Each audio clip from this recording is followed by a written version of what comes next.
Hello, everyone, and welcome into debate night. What a show! Big show. It's game time. More and more stuff keeps happening this offseason. Yeah, Silas has been absolutely grinding on graphics, and he's doing a lot of other stuff. We are a little off center right now, and it's kind of stressing me out a little bit. You slide towards me. It'll take like a few seconds to update. Yeah, there might be a little off center situation right now. It's stressing me out. We'll get sorted here. All right, we're sorted. Our audio listeners are like, "Who the heck cares? You sound fine." At least I hope you sound fine. Well, we sound good, but we got to look good at the same time. Someone's calling this. So we're gonna talk about the All Star event. Maybe not right off the bat, but at some point soon. And if you haven't heard, some of the players aren't gonna be able to make it, but the way they're promoting it seems kind of weird. So someone has dubbed it the Some Stars event, which got a good chuckle out of me. That's funny.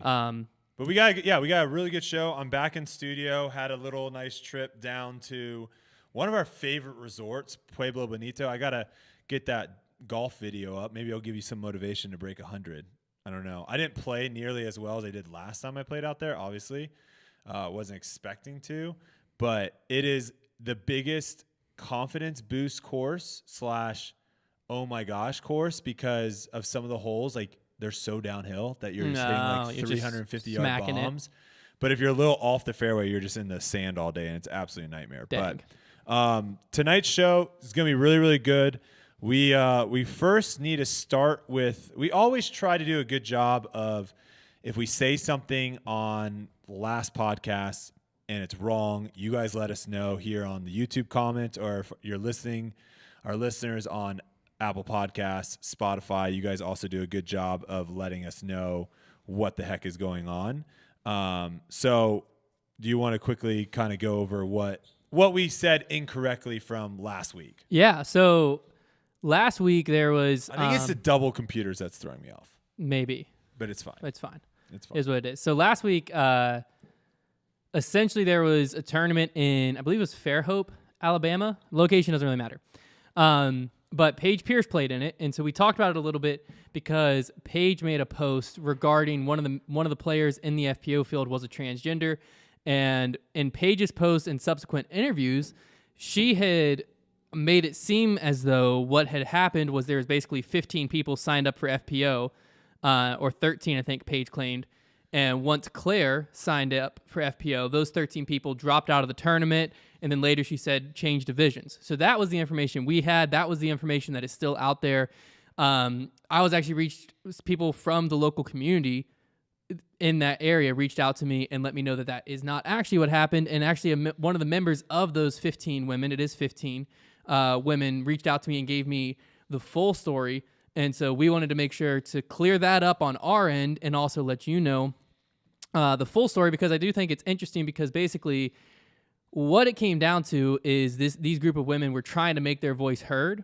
And what ended up happening is everything got skewed, and now people are coming after them when realistically they were doing what they should be, what you would tell someone to do. So it actually starts a few months earlier when this group regularly plays in a multitude of different female divisions. It sounded like from FA3 all the way to like FP40, FP50. They'll adjust what division they play so they can all play together. So if they all play in FPO, they'll all play in FPO one weekend, go FA1, whatever they do, they want to all play together. So there's a core group of them that all wants to play together.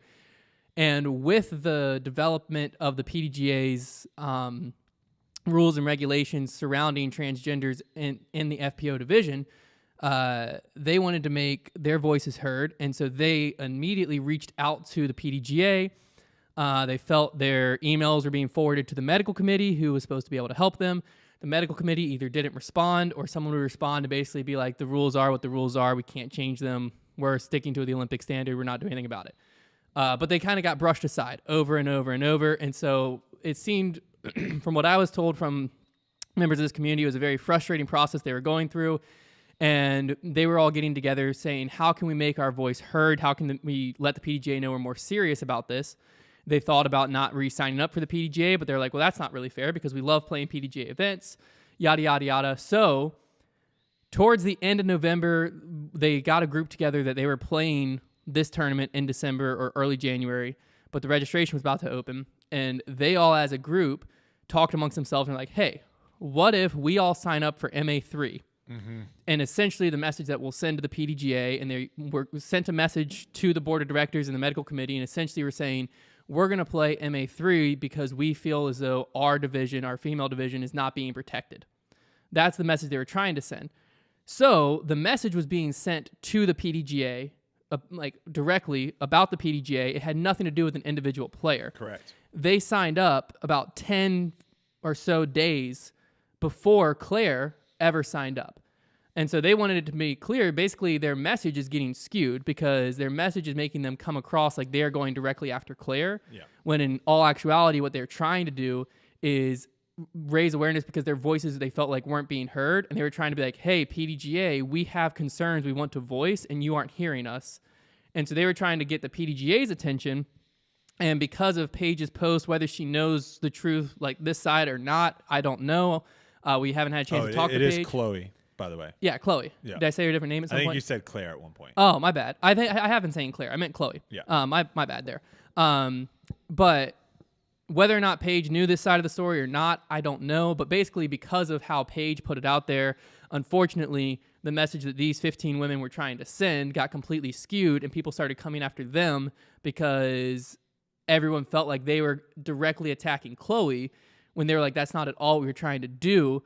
You know, they were multiple times told me, like, we've played on cards with her. We've played at weeklies with her. Like, we play with her all the time. Because the whole timeline was they had switched divisions to MA3 before Chloe had even entered into the tournament. Correct. And so it sounds like some miscommunication happened to where Paige thought that they had switched divisions because Chloe had entered. Yes, and so Paige actually played the tournament to support Chloe. When in fact, that was never the case. That wasn't, Paige probably still would have played it to support Chloe. Sure. But it the wasn't reason like behind she is thought she thought people were like... Correct. She thought the local community was when in fact that wasn't pushing her out and not accepting her, when the local community was like, no, it was nothing to do with Chloe specifically. We were trying to make our concerns heard to the PDGA, and the whole thing got miscued. And then, I felt very bad for these 15 women because every single one of them was telling me that I talked to one specifically, and I saw comments and posts from 3 or 4 more, and all of them were like basically very hurt by all the comments and stuff that was coming after them. And they're like, none of that is true about me or true about us. Yeah. It's just because it got misconstrued. And we're not trying. That's the thing. I mean, we're at the end of the day, there are times where we speculate or we do our best to kind of give information that we believe is true. It's tough to always be 100% because a lot of times we are getting information from others. Mm-hmm. And so there's always 2 sides of every story. Yeah. We kind of said that story before we knew both sides. And again, I mean, it was one of those things that just got brought up. Literally, yeah, well, we just wanted to.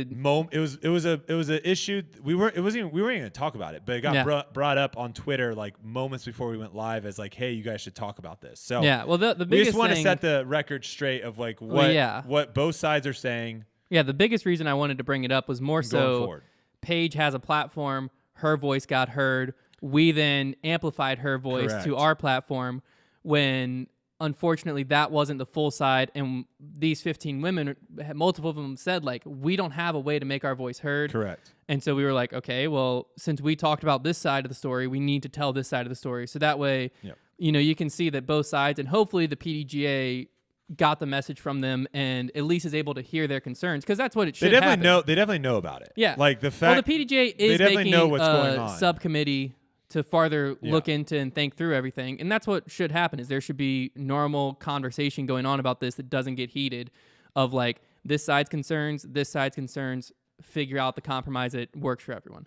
And well, there's not going to be one that works for everyone, but you know what I mean. So perfect segue into there you that is the phenomenon of Wordle. I just want to quickly say, I don't know if you guys listening, watching are in on this phenomenon. If you are not, I think you're missing out. Yeah, it's kind of blowing up. I want to say a couple things that they did very smartly.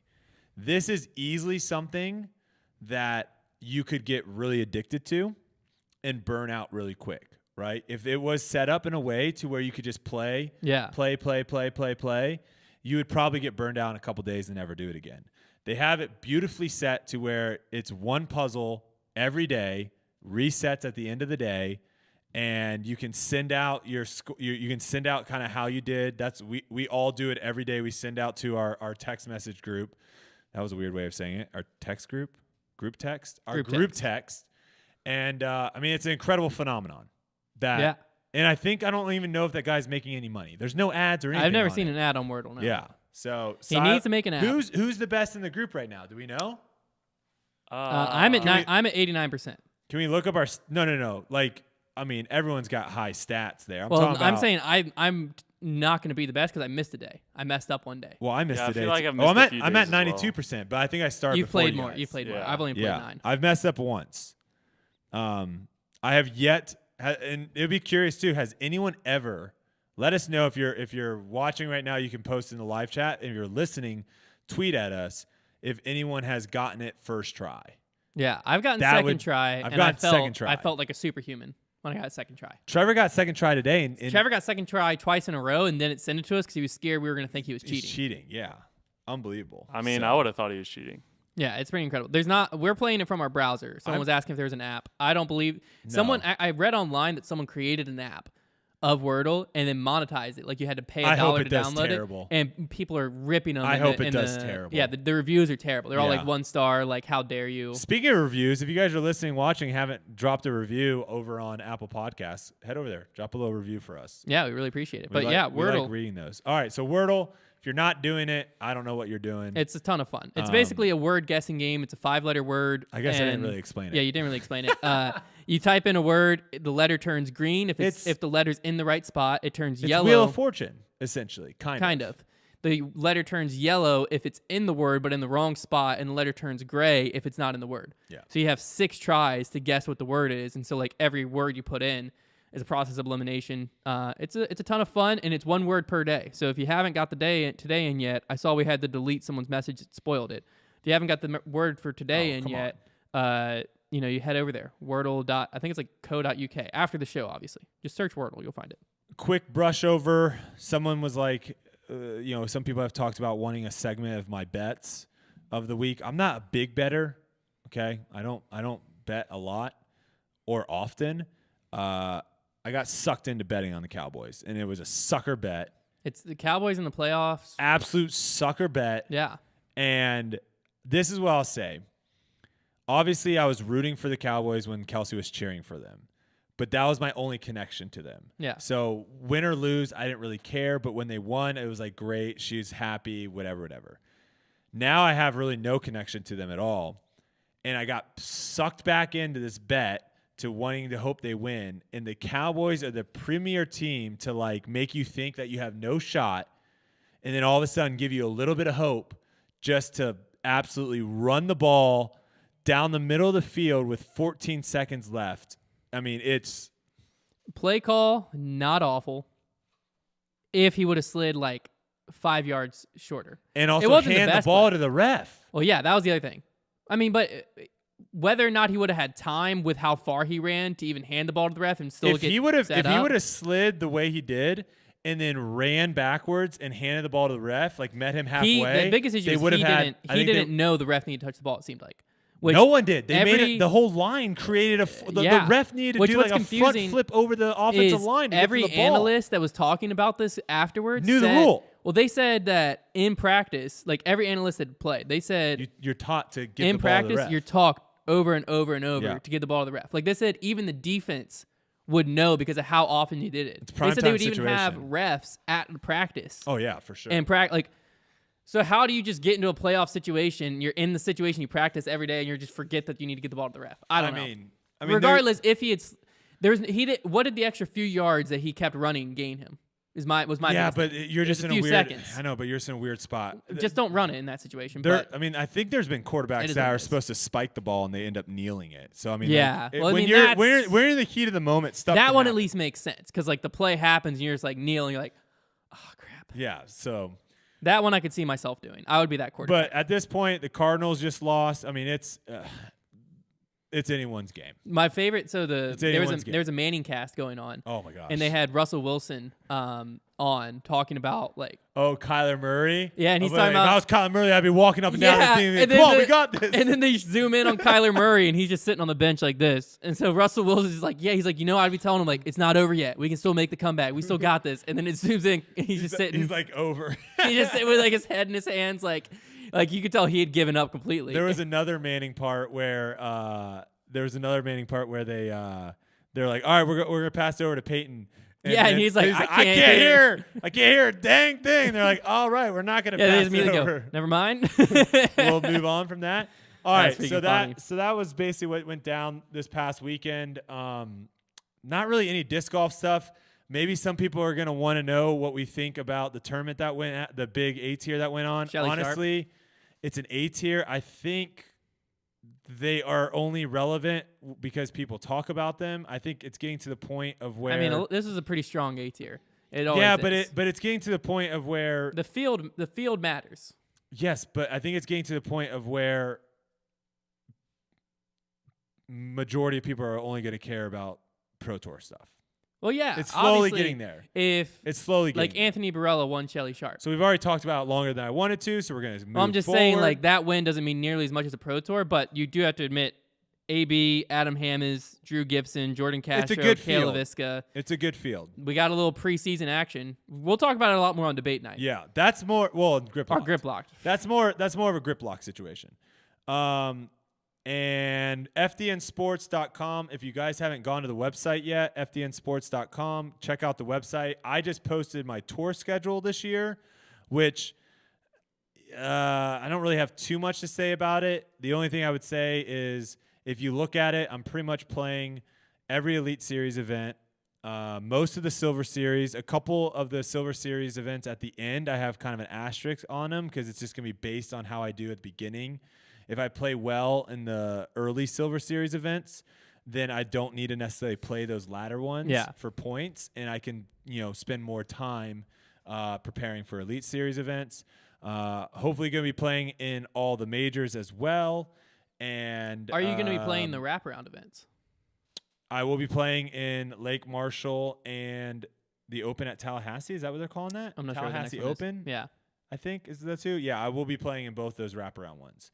I like to try to, for Silver Series, I like to try to get those in early to where I potentially might not have to play late. But there's also like that notion of a lot of probably other people are doing that. So the Silver Series late in the year are probably weaker fields. And so you probably could actually finish higher and get more points. There's different ways of looking at it. I also think that like the people are going to be burnt out after USDGC and the Pro Tour Championship. So I would imagine that Lake Marshall and the Open at Tallahassee are going to be somewhat, or he's New World Open. Lake Marshall and New World Open, whatever the two after, are going to be somewhat weaker field just because some of the top guys. They're not. Well, some of the top guys already aren't really playing in Silver Series events. Yeah, so once you throw in, it's after USDGC and Pro. A lot of people are just going to be burnt out and want to go home. To me, that's a great way to get a few bonus points before your off season. So you start the next season, you're like, I already got 100 points or whatever. Yeah, it depends on it. It also depends too. Like, do you live somewhere? Do you have a house? Because if you don't, you're probably driving already down that way. Yeah, you might as well be in Florida anyway. Might as well play tournaments. All right. Let's talk quickly about another post that we had on the website. Again, FDNsports.com. I'm not going to go too in-depth with this, but Hunter did make a top 20 list for MPO and FPO. Mm-hmm. I honestly don't disagree too much with what you have on here. I think maybe some players obviously are a little higher than they should be. Some players might be a little lower than they should be, and you might be missing out a couple people. I know you guys on Grip Locks are going to be going more in detail. Yeah, Trevor's comes out tomorrow. Trevor's list comes out tomorrow. So we'll compare our lists. And honestly, that's just not something that at this point I really feel comfortable talking about too much. I do want to mention a few things. Go ahead. Because it's debate night, and I was having this debate on I'm Twitter sure someone might call in. Over and over. I'm sure some people might call in about this. Here's the thing. The biggest thing I got hate for was putting James Conrad at 19th in the world. The world champion. Yeah. few things. Number one, this isn't based on last year. So I used last year to influence me, but this is what I think, like how I think these players are going to be. Like essentially my list is who I think is going to be in these spots like halfway into the tour. Is essentially what I'm thinking when I'm making this list. Oh, I'm not saying like right now are you going this off player. Of Disc Golf Pro Tour, or are you going world rankings here? Probably world rankings. I mean, they're gonna be almost identical next year. Will they though? Because like there's not a lot going on outside of the Pro Tour. No, what I'm saying though is like someone like let's say like a Nate Sexton. I don't know what his tour schedule looks like this year, but he's in the past years hasn't played nearly as many events. Yeah. So I don't know. I don't think your world ranking really punishes you for not playing an event, where not playing in an event punishes your Disc Golf Pro Tour ranking. Right? Early in the season. Yeah. Because no one's dropping their points yet. This is more just like how you feel. This is me. This is my opinion. Okay. It's not really like so I'm going to take this. You're not trying to judge this to another rankings middle of the season. Not identical, no. Okay. But like the world ranking is what I would put this next to. This is like and an see eye how test. similar it is. This is But like this an is the eye eye test. Yeah. Okay. And so mainly people are getting mad at me for James Conrad. Again, I think a lot of people saw him win Worlds and then got super hyped up and forgot about a lot of his outside the top 25, outside the top 30 finishes that he had. And yeah, I do think that Andrew Presnell, Gannon Burr, Nate Sexton, you just brought him up, Marweed, Mason Ford, I think they're going to have better seasons than James Conrad. And people were coming after me for that. You can all you want. It's how I feel. I think Gannon Burr could sneak towards the top 10. I think people did misinterpret this list, right? Because what's my preseason top 20? I know, but I think they're misinterpreting that because like what's a preseason poll always means like how you expect the season to go. I know how it's supposed to. I'm trying to tell you from the other side. I think some people potentially misinterpreted. It's literally the first line. Who are the best players? I guess I put going into the 2022. Also, maybe how many people are going to read that? Not very many because they're a lot of people were like to your list lot of people see James Conrad at 19. A lot of people immediately went, "Why the heck did you not put Simon in there?" I was like, "Did you read the first paragraph?" I said Simon's having a kid, so he's missing the early event, so I'm not factoring into my list because he's not going to be at the events I'm going to like take into account. See, people don't read. I mean, I'll defend my James Conrad one. We'll see if someone calls. We are going to do Twitter Spaces again tonight. If you guys are listening to this after the fact on Apple Podcasts or Spotify, try to tune in live sometime because we got the Twitter Spaces up and running now, and that's the easiest way for us to kind of get you guys to call into the show. So we will be doing that later on. We do have Yuli in the chat asking if I put him in my top 20. I'm sorry, just Yuli. tell him to go to the website. Okay, go to the website. You don't know what I just said. Yeah, go to I just apologize to you. Go to fdnsports.com and check it out. I'll tell you didn't put me in the top 20 and I'm fine with that. I did put Scott Stokely. I didn't put Scott Stokely. That is what word on the street, that is the play. And Trevor's is coming out tomorrow. Trevor's comes out tomorrow. So be on the lookout for that. I got a glimpse at Trevor's. Ours have some similarities, but they're pretty drastically different. I did hear a lot of people, Silas, wanted to hear your top 20. You might need. You want to hear my top 20? No, you might need to make a blog post with your top 20. Oh, yeah, I like that. I did hear. I saw some people asking for it. I did see some people, so we might have to make that happen. All right. Let's go about the All Star. Let's talk about the All Star. I want to jump in it. All Star. So, hey now. The first thing I'm going to say is, did we even talk about DiscCon getting? We didn't really know. Okay. What was the name of it? That's not DiscCon. Is it Disc Golf Con. Disc Golf Con. Yeah. Okay. DiscCon maybe. Got canceled. It did get canceled due to COVID, unfortunately. No, postponed. Postponed. Excuse me. Postponed. Yeah. I mean, it's essentially just saying your tickets are going to work for the next year. Yeah. The only thing I want to say about that real quick is I would be very interested in seeing how many people bought tickets. Like the ticket sales? Because if they had 2,000 ticket sales, does it still get postponed? I mean, I think so. Okay. All right. I wasn't saying one way or the other. It was a question. That's all. Yeah. It was a question. No, it's an interesting because like I don't think any pro tours will be canceled or anything like that this year. It's an indoor event though, so it's different. Is that what you're saying? I thought it was an indoor event. Someone said it was an outdoor event. I don't know. But pro tour, there's a lot of like restrictions you can take to where like you can get rid of the gallery. There's a lot of steps you can take to where like only a convention you can't really do. Convention you can't make it where only 4 people are only around 4 people that day. A convention, everyone's around everyone. Everyone's Like walking there's around. no real way to make it where like people aren't walking up to booths and touching a bunch of discs. Comic-Con, baby. So yeah. All right, so All-Star Weekend. The first thing I want to say is I'm always very, very supportive of the Disc Golf Pro Tour. Very, very supportive. And I try to do whatever I can to help. One thing that I'm not a fan of ever, though, is promoting an event or whatever it may be, and I don't know if it's considered false advertising. It's misleading. But it is misleading. So they did that, and again, it might have been something that they don't even know about. Maybe they never saw Paul say that he's not going to the All-Star responded event. immediately to maybe they didn't see that Ricky was leaning on not going. Like, they put an explanation out. If I had to put money on it, I probably would say Ricky is not going to go. But they essentially made a post saying that, hey, Ricky's an All-Star, blah, blah, blah, blah, buy your tickets here.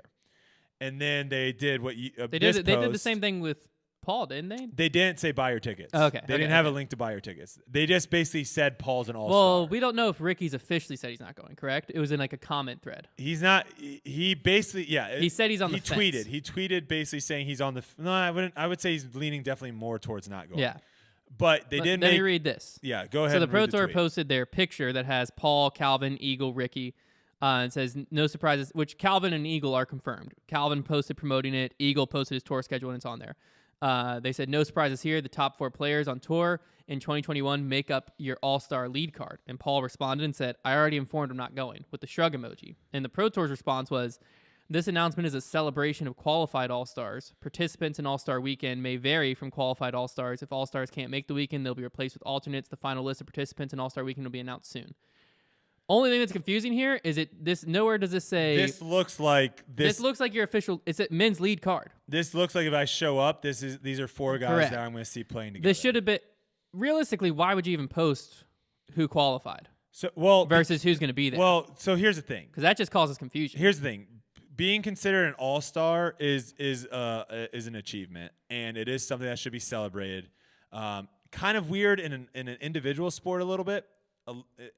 Like I don't know any other individual sport that has something like this. So but it's a cool idea. It's a cool idea.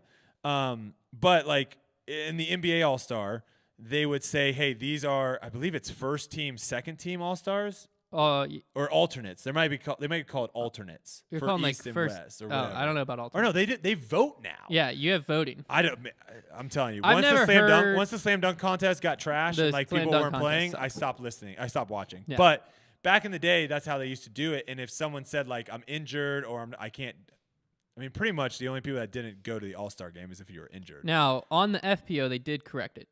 They would basically sub out the person. What did they do on the FPO? What do you mean they corrected it?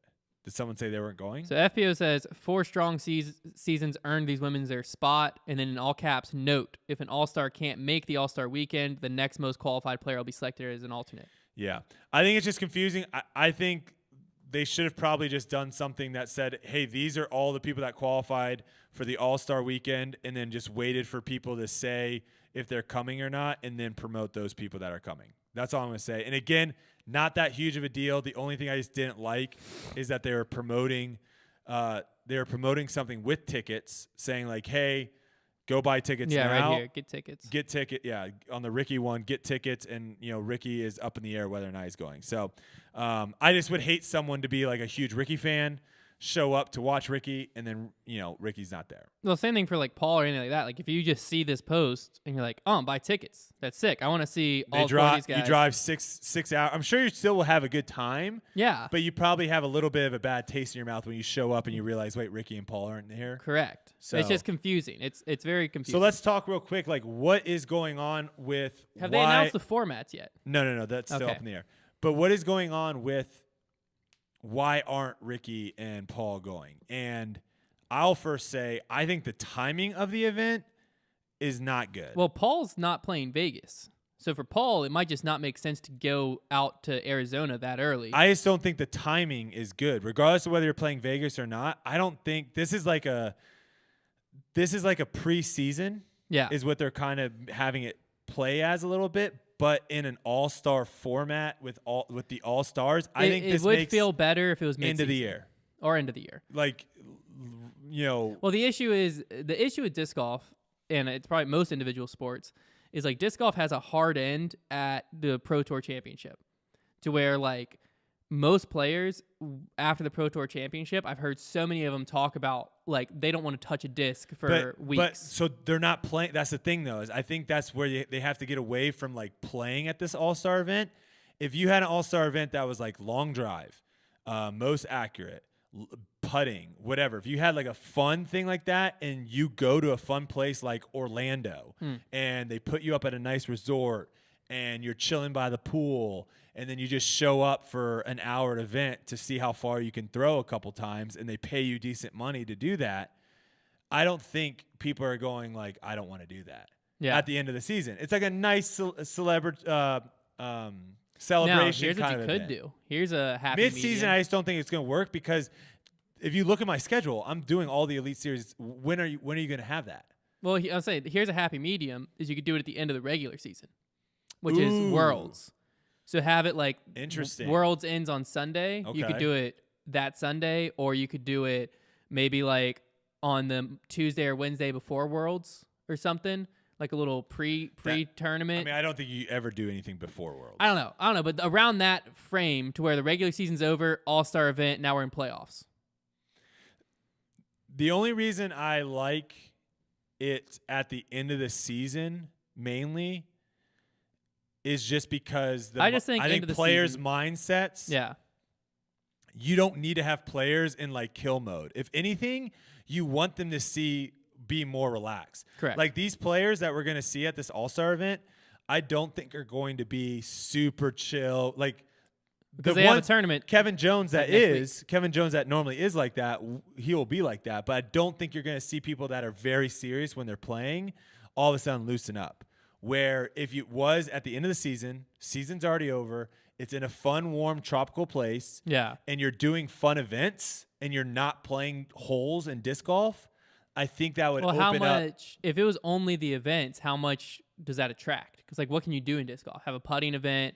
I mean, you could have like a hot shot situation where you put like nets out on the field and they're all different points, and you have a minute with unlimited discs to see how many discs you can throw in a minute and get like that. Points. All sounds fun, but like you could have a speed test of how have something set up where there's just a bunch of sheets of like wax paper and you see who can throw a disc through the most wax paper, and there's just have like 100 and 200 feet of wax paper and see who my can throw biggest it. thing is like there's a bunch I'm of like not fun showing events. up. I'm not showing up as a spectator to watch any of that. Who showed up last year? Just the people in town. Like no one's coming out of town to watch the All-Star But if you event. build it up, like people would watch that. But the NBA All-Star event, I'm not traveling to without the All-Star game. But no one hold on. No one right now is really traveling to watch these Not events. right now, but you got to be building it out. But hear me out. What is more social media click worthy? Like what can you build into social posts? But why can't you just do that? An all-star event for YouTube videos throughout the year? Like we're out here at Vegas. The PGA Tour does it all the time. It's of like they have different pros come over and they try different things on the driving range. I've seen videos of them like trying to hit into a washing machine because it was sponsored by. I don't think they shouldn't do that. I think that is a good idea. Well, that's what I'm where saying. They use like a hickory club. They had guys. Yeah, exactly. The Happy Gilmore. They had guys throw on the jersey. Yeah, no, they can. Like that feels like what you're talking about. Yeah, I guess I just don't think an all-star event is gonna be that fun if they're just playing disc golf. No, I agree. You need more, and they've talked about possibly adding skills, but I think it needs to be both. I think if you're not playing, even if it's like but the timing doubles of it, I think the timing of it matters. Maybe make it a match play or something. The timing definitely matters. The pros are going to be so much more relaxed. Earlier before this, right now is I think one of the worst times before the season. Everyone's like trying to get their discs dialed in. Well, yeah, because like for instance, you have a player like Paul who's like, I'm not going out to the West Coast that early. Why would I go out just for the All-Star event and then be stuck out there? You have Ricky who's like, I just switched sponsors. I want to get more dialed in because like the All-Star event, winning it's cool and all, but I'd rather have like just a focused week of practice in Vegas or wherever I'm going to be. You have players like that who are like, I'm passing on. If this was like you're saying, right after the Pro Tour Championship, or maybe factor it into the Pro Tour Championship or something, so you already have people coming to watch disc golf, and then they have these All-Star Skills Challenge after or something, then I think it makes sense. What do you think? What do you think about doing, like, instead of just like a tournament style, what do you think about doing like a skins? Yeah, that's what I'm saying. It could be match play, it could be skins, it could be doubles skins. Like maybe you have Paige and Paul versus kind of mix it up Ricky and Kona. I don't know. Do whatever. I do think at the end of the season, if you do like another tournament, it's just gonna be like. Well, that's why I think if you attach it to it, honestly, the Pro Tour Championship's the best time to do it, because some of the players that are going to be in the All-Star event aren't even going to be playing the final day. Where like you would have to do it. You would have to do it the final. You so have to do it once. You would have to do it once it's over. Yeah, and then you just have like the skills competitions. Yeah, or something like that. I mean, you just definitely don't want to get it. Or maybe you do it right before. I don't know. You don't want to get it to where the basketball All-Star event has gotten. Like, obviously, teams are playing in the actual game in the All-Star basketball event. But when it comes to like the skills challenges, you don't always get the best three-point shooters in the contest. You don't always get the best dunk. You definitely don't always get the best dunkers. So, but the best players in the NBA are playing the All-Star game. Are playing in the game. Yeah. Yeah. For sure. That's what I'm saying. Lucas brought up a good point. He said that NASCAR has an all-star race. So that's kind of like. How is that different? What do they do? How do you make that special? I don't know. We put oil and ice all over the track. Have fun drifting. Isn't that just the same thing? Yeah, it's just a race. I But guess it's it's just field. like only 10 people. I don't It's know weird. how it It's works, weird. but Maybe That's some people like that. I don't know. I'm excited to watch the All-Star event as a fan. I'm definitely interested I'm in not seeing what more they do. excited than if it was just Vegas was starting that weekend. Correct. That's the problem. There's nothing special about it. Well, you can't really make just a tournament disc golf special unless you change the format, unless you do whatever. But if they have like, again, if they have the cool, if they have like skills challenges, those will be fun. But like the ones you're talking about, they all feel more like one-off YouTube videos and not like stuff I'm paying to go watch live, or I'm happy I paid $5 to watch live on Disc Golf Network. Those are definitely more things of where you can, like, someone does something really crazy and you post it on Instagram and then it spreads like wildfire. Yeah. Yeah. Like you're putting players in positions to doing cool things that could be shared on social. So correct. We'll see what happens. It's definitely gonna be interesting. But We'll I see agree. what happens. The timing being 2 weeks before the beginning of the year is pretty. It's not the best in the world. Yeah. I think they're always gonna struggle with that one. All right. A smaller field for 1 mil in NASCAR, someone said.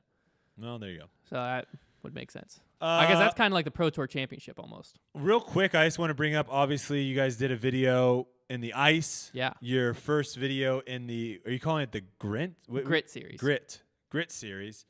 Where we just choose the worst weather imaginable to go play in. I'm not going to necessarily debate you because I don't think you're actually going to disagree here. I'm going to kind of debate some of the listeners and some of the tweeters out there, because I get a lot of these of where it's like, why aren't you practicing in this? You need to be practicing in this. And I get this even with like the rain, when it like rains really bad and people are like, oh no, you still need to go out there and practice. The rain I can at least understand. There's a little, ice makes no sense. No, there's a little bit of an idea of like, yeah, you do need to go and like know how to handle rain. But like once you know how to handle rain, you don't need to keep practicing and putting yourself in positions where you could be slipping and hurting yourself. And that's the same kind of thing, is like, if I went out and played in snow, and this is where I think it's a little bit different, right? Because if you're going out and you're playing simply because it's like, I want to get out of the house, I want to go do something. It just sounds like fun. It sounds like a great time. Yeah. But in the back of your head, if you're going out and playing, and in the back of your head, you're doing it because you're trying to get better at disc golf. Awful idea. Playing in snow, you're not going to get better. You're even playing, honestly, even playing, I would say, in temperatures less than like 45 degrees. No, I disagree there. I'm just saying your body is not going to react as it would in 70 or 80, and there's never a time on some tour. Bodies. What do you mean some bodies? You can get acclimated. Like 50 for me. You will never throw 45 to 50 degrees. I will bet you $1 million that you will never be able to throw as far as you can. I never said I'd throw as far. You said I wouldn't get better. If I went out and played in 40-degree weather, which for me is like my threshold of I'm comfortable. Hold on. I will get better if I play in 40-degree weather versus not playing. I didn't say not playing. This is my point. What's the alternative? The alternative is you're throwing in a net, you're putting inside. No, I'll get better if I'm outside. Okay. It's your this threshold. is where I would disagree. Your threshold's probably like 60. 55. Where are you like still comfortable? I'm just saying your body will I'm asking not. you a question. Where are you still comfortable when you're outside? Like you're like it's kind of cold, but I'm I would comfortable. say low 60s. Okay, so low 60s. If you're going out and practicing, are you getting better? Yes. My threshold's like mid 40s. So if I'm in the mid 40s, I just I'm feel getting like better. your body though, when it's that cold, even though your threshold, I think it's more like a mental thing of where it's like. But I don't feel cold if it's 45 and I'm in a hoodie. Like I I'm just dressed don't- like now. I don't feel cold. My I just hand doesn't feel feel like- cold. But you can just look at literally like marathon races, right? It's like it's almost the opposite in marathon races. Is there is a specific temperature? You're not going to range. perform as good, but you're going to get better. Practicing when you're not able to. How is throwing? So if you went out and you only threw 300 feet 1,000 times, It's you're not. still, that's no, going to it's make not, you throw no, farther. It's not so much the distance thing. It's more so like your timing is going to be different because you're not going to be able to move at the same speed. No, because your whole body is moving at the same speed. Okay. So then your body's going to speed up. I think this is fair. I've practiced. I think this is fair to say that we disagree on this. I've practiced in off seasons in Lynchburg for my entire disc golf career, and some of the best times I've gotten better have been between November and January, to where like we play a tournament in November, I'm shooting like 960 rated golf. I come out in January and playing like 980, 990. You just got to get used to the weather, Brodie. Yeah. Well, I think there's just a different, like someone in Michigan would be like 45. I'm in shorts and a t-shirt. Right. I just There's cannot. different thresholds. For Again, you, it's again, true. I can't wait until we go to Florida in the 120% humidity and it's 100 degrees outside, and I'm just telling you guys after an hour and you're all dying. Yeah, there's different I'm thresholds. just gonna be like, you guys just gotta get used to it, man. Just get used to it. Let's play another. There's Let's play different- another 18. There's different thresholds. My threshold's on the upside. Exactly. Mine's on the low. Yeah. So It when is what it's it is. colder, I'm more comfortable versus once it gets to like 95 or above, I'm worthless to tip on a bowl. It just blows. Okay, we'll agree to disagree.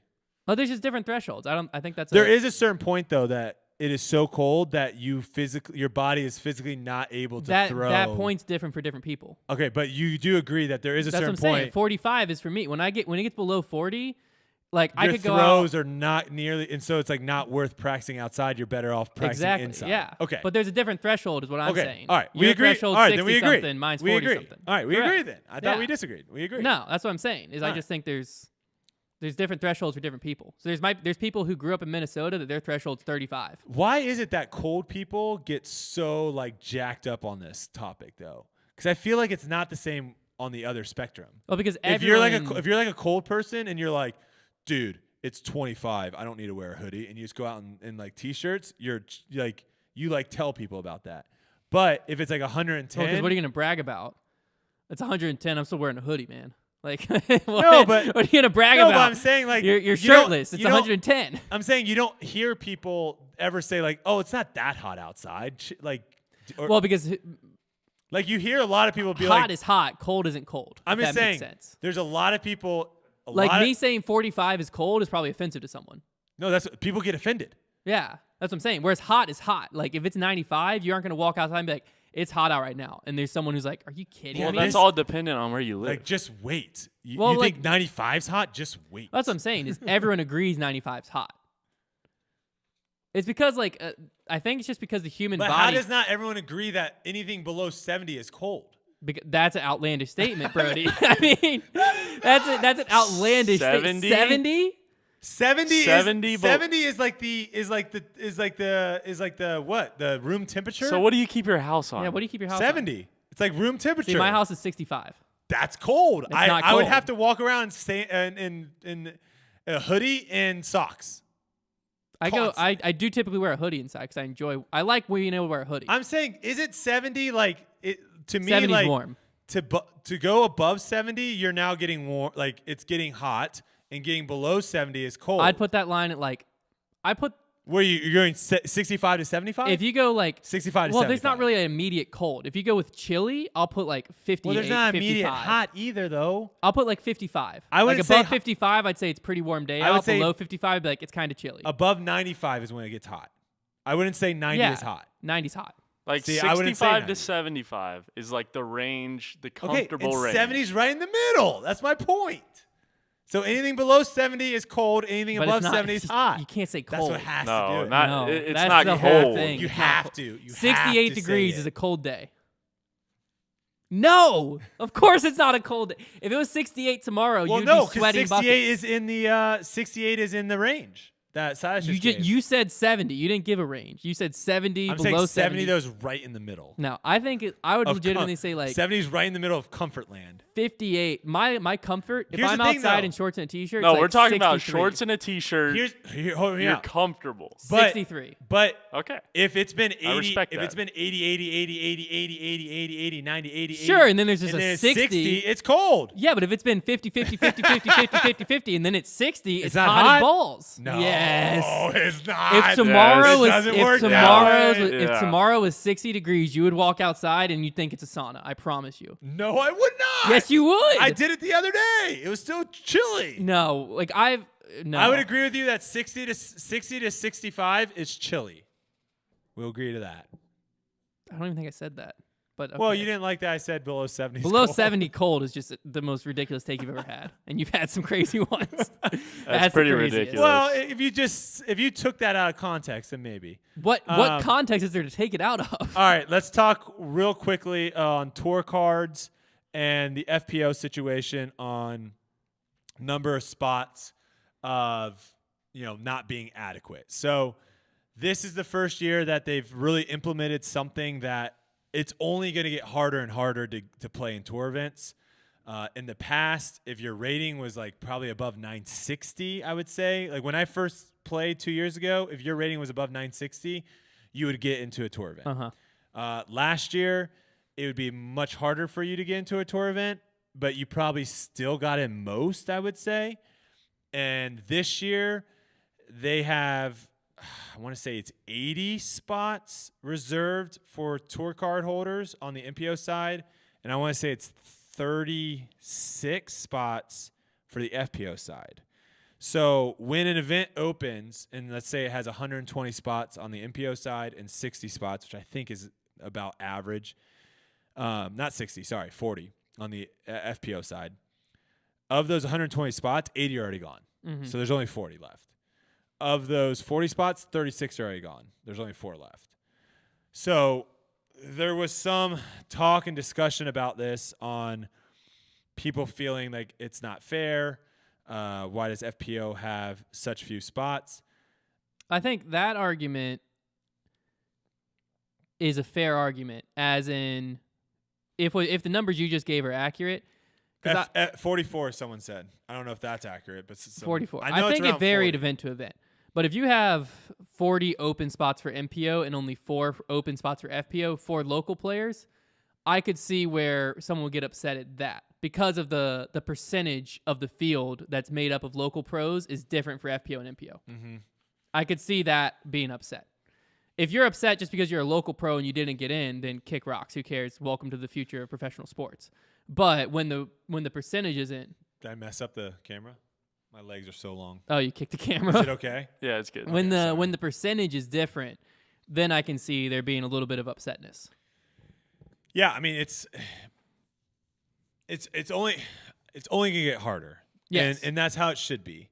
Now, I think you're starting to see a little bit of what's going to happen when next year there's 100 tour cards handed out for MPO, and now there's only 20 eventually, spots. a local pro isn't getting into the They event have to without qualify. qualifying, They have to qualify in. which is how it should be. Yeah, and It's good for the touring pros, They can't which the jump to tour is made. It's good because people are saying, like, what do we do with I'm a local pro? It's unfair. How do I ever make it on tour?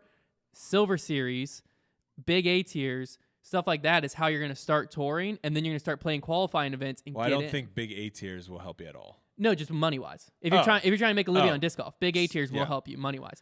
But Silver Series is what's gonna I don't see the Pro Tour ever restricting Silver Series unless will. making another avenue. They will. They shouldn't. They will have to. I think Silver Series should be the avenue to get a tour card. No, they will have to. Then they need to make another tour. No. How do you get a tour card then? Hear me out. There will have to be restrictions to the Silver Series because what's happening to the MPO right now on the tour is basically you're having more and more players that are coming out that are trying to make it on tour. They didn't need to do a tour card back in the day because they were happy to fill. Fields weren't even filling up. Yeah. Now fields are filling up. Now you're getting, last year there were top 20, 30 players in the world on wait lists on tournaments. And there were 980 rated guys in the field. That should never happen. So they're getting rid of that. So what's going to happen is eventually the entire tour is going to be pretty much tour card based or qualifications of like the Monday qualifier you can qualify in. Sure. There will be probably some sponsor exemptions. There will probably be some other exemptions as well that get you in, but that's pretty much it. Then you're going to have the same exact issue with the Silver Series because what will end up happening is all the tour players that are playing Elite Series events won't play Silver Series. Like the Silver Series will probably get phased out, and so all Elite Series people are just playing in that. The Silver Series will get the same exact thing. What happens up here will happen here if disc golf continues to grow. Yeah. If it doesn't, no problem. But if it continues to grow, which is a good thing, they're going to have the same situation, and what you're going to end up having to do is you're going to have probably a qualifier to get onto the Silver Series. And then from the Silver Series, they'll take the top 5, 10 finishers, and those people get their tour card. And then But tour card members aren't playing the Silver Series. Eventually. They will. Well, the only reason a tour card player would play in a Silver Series is if they lost their tour card. Exactly. So and then they're not a tour card holder anymore. They're not a tour card holder. Exactly. So that's what I was saying is the Silver Series is the road to get a tour card. In my head, in the future, and eventually there will be a road to get to a Silver Series. Sure. But I'm saying the next step is Pro Tour. You're not on the Pro Tour unless you're a tour card holder. Correct. There might be like a qualifying spot here and there, random exceptions. You can play. That doesn't mean everyone playing an event has to have a tour card. Correct, but it's not going to be like 80-20% No, wise. there will probably be like a couple people that can qualify in, and even at the end of the day too, there might be more tour cards than spots, which is a real thing. Yeah. Like there might be 120 spots, but there's 150 tour cards because they know not everyone is going to go to every event. Yeah. So then like you might be waitlisted, but again, it's going to be based off of like how you're performing, all that stuff. So they don't have one of the top 10 players in the world. You don't have Eagles somehow not getting into an event. Yeah, exactly. But but that's the basic thing is like as the sport develops and as we want to get more taken more seriously and stuff like that, and as you want more sponsorship money and stuff to come in, this is just how it develops. Because like you were saying, eventually it just doesn't make sense for me to be like, oh, there's a Pro Tour coming to Charlotte. I'm 3 hours away. If I'm fast enough on my keyboard, I'm in. Yeah. That doesn't make any sense. Versus if I'm trying to legitimately dedicate my life to being a Pro Tour player, then I'll start playing Silver Series, build up my points, get to that line to where I get a tour card, and now I've made it. I'm on tour. And that's also a way of like, if you say you're like, there's tons of golf pros and there's tour pros in golf. And mini tour pros. And like there's tons. If you're in disc golf and I say I'm a pro and Brodie says he's a pro, they mean two completely different things. Because mine just means I register as a professional at tournaments when I probably shouldn't. And Brodie's means he's touring as a pro. But if I walk to a grocery store person and they're like, yeah, we're disc golf pros. Whereas like a golf pro, immediately to me, I'm like, oh, you're a coach. They would say teaching pro. Yeah, they would add in teaching pro. Yeah, but if someone just said, oh yeah, I'm a golf pro, like if that's all they told me, my head immediately goes teaching pro or coaching. That's it.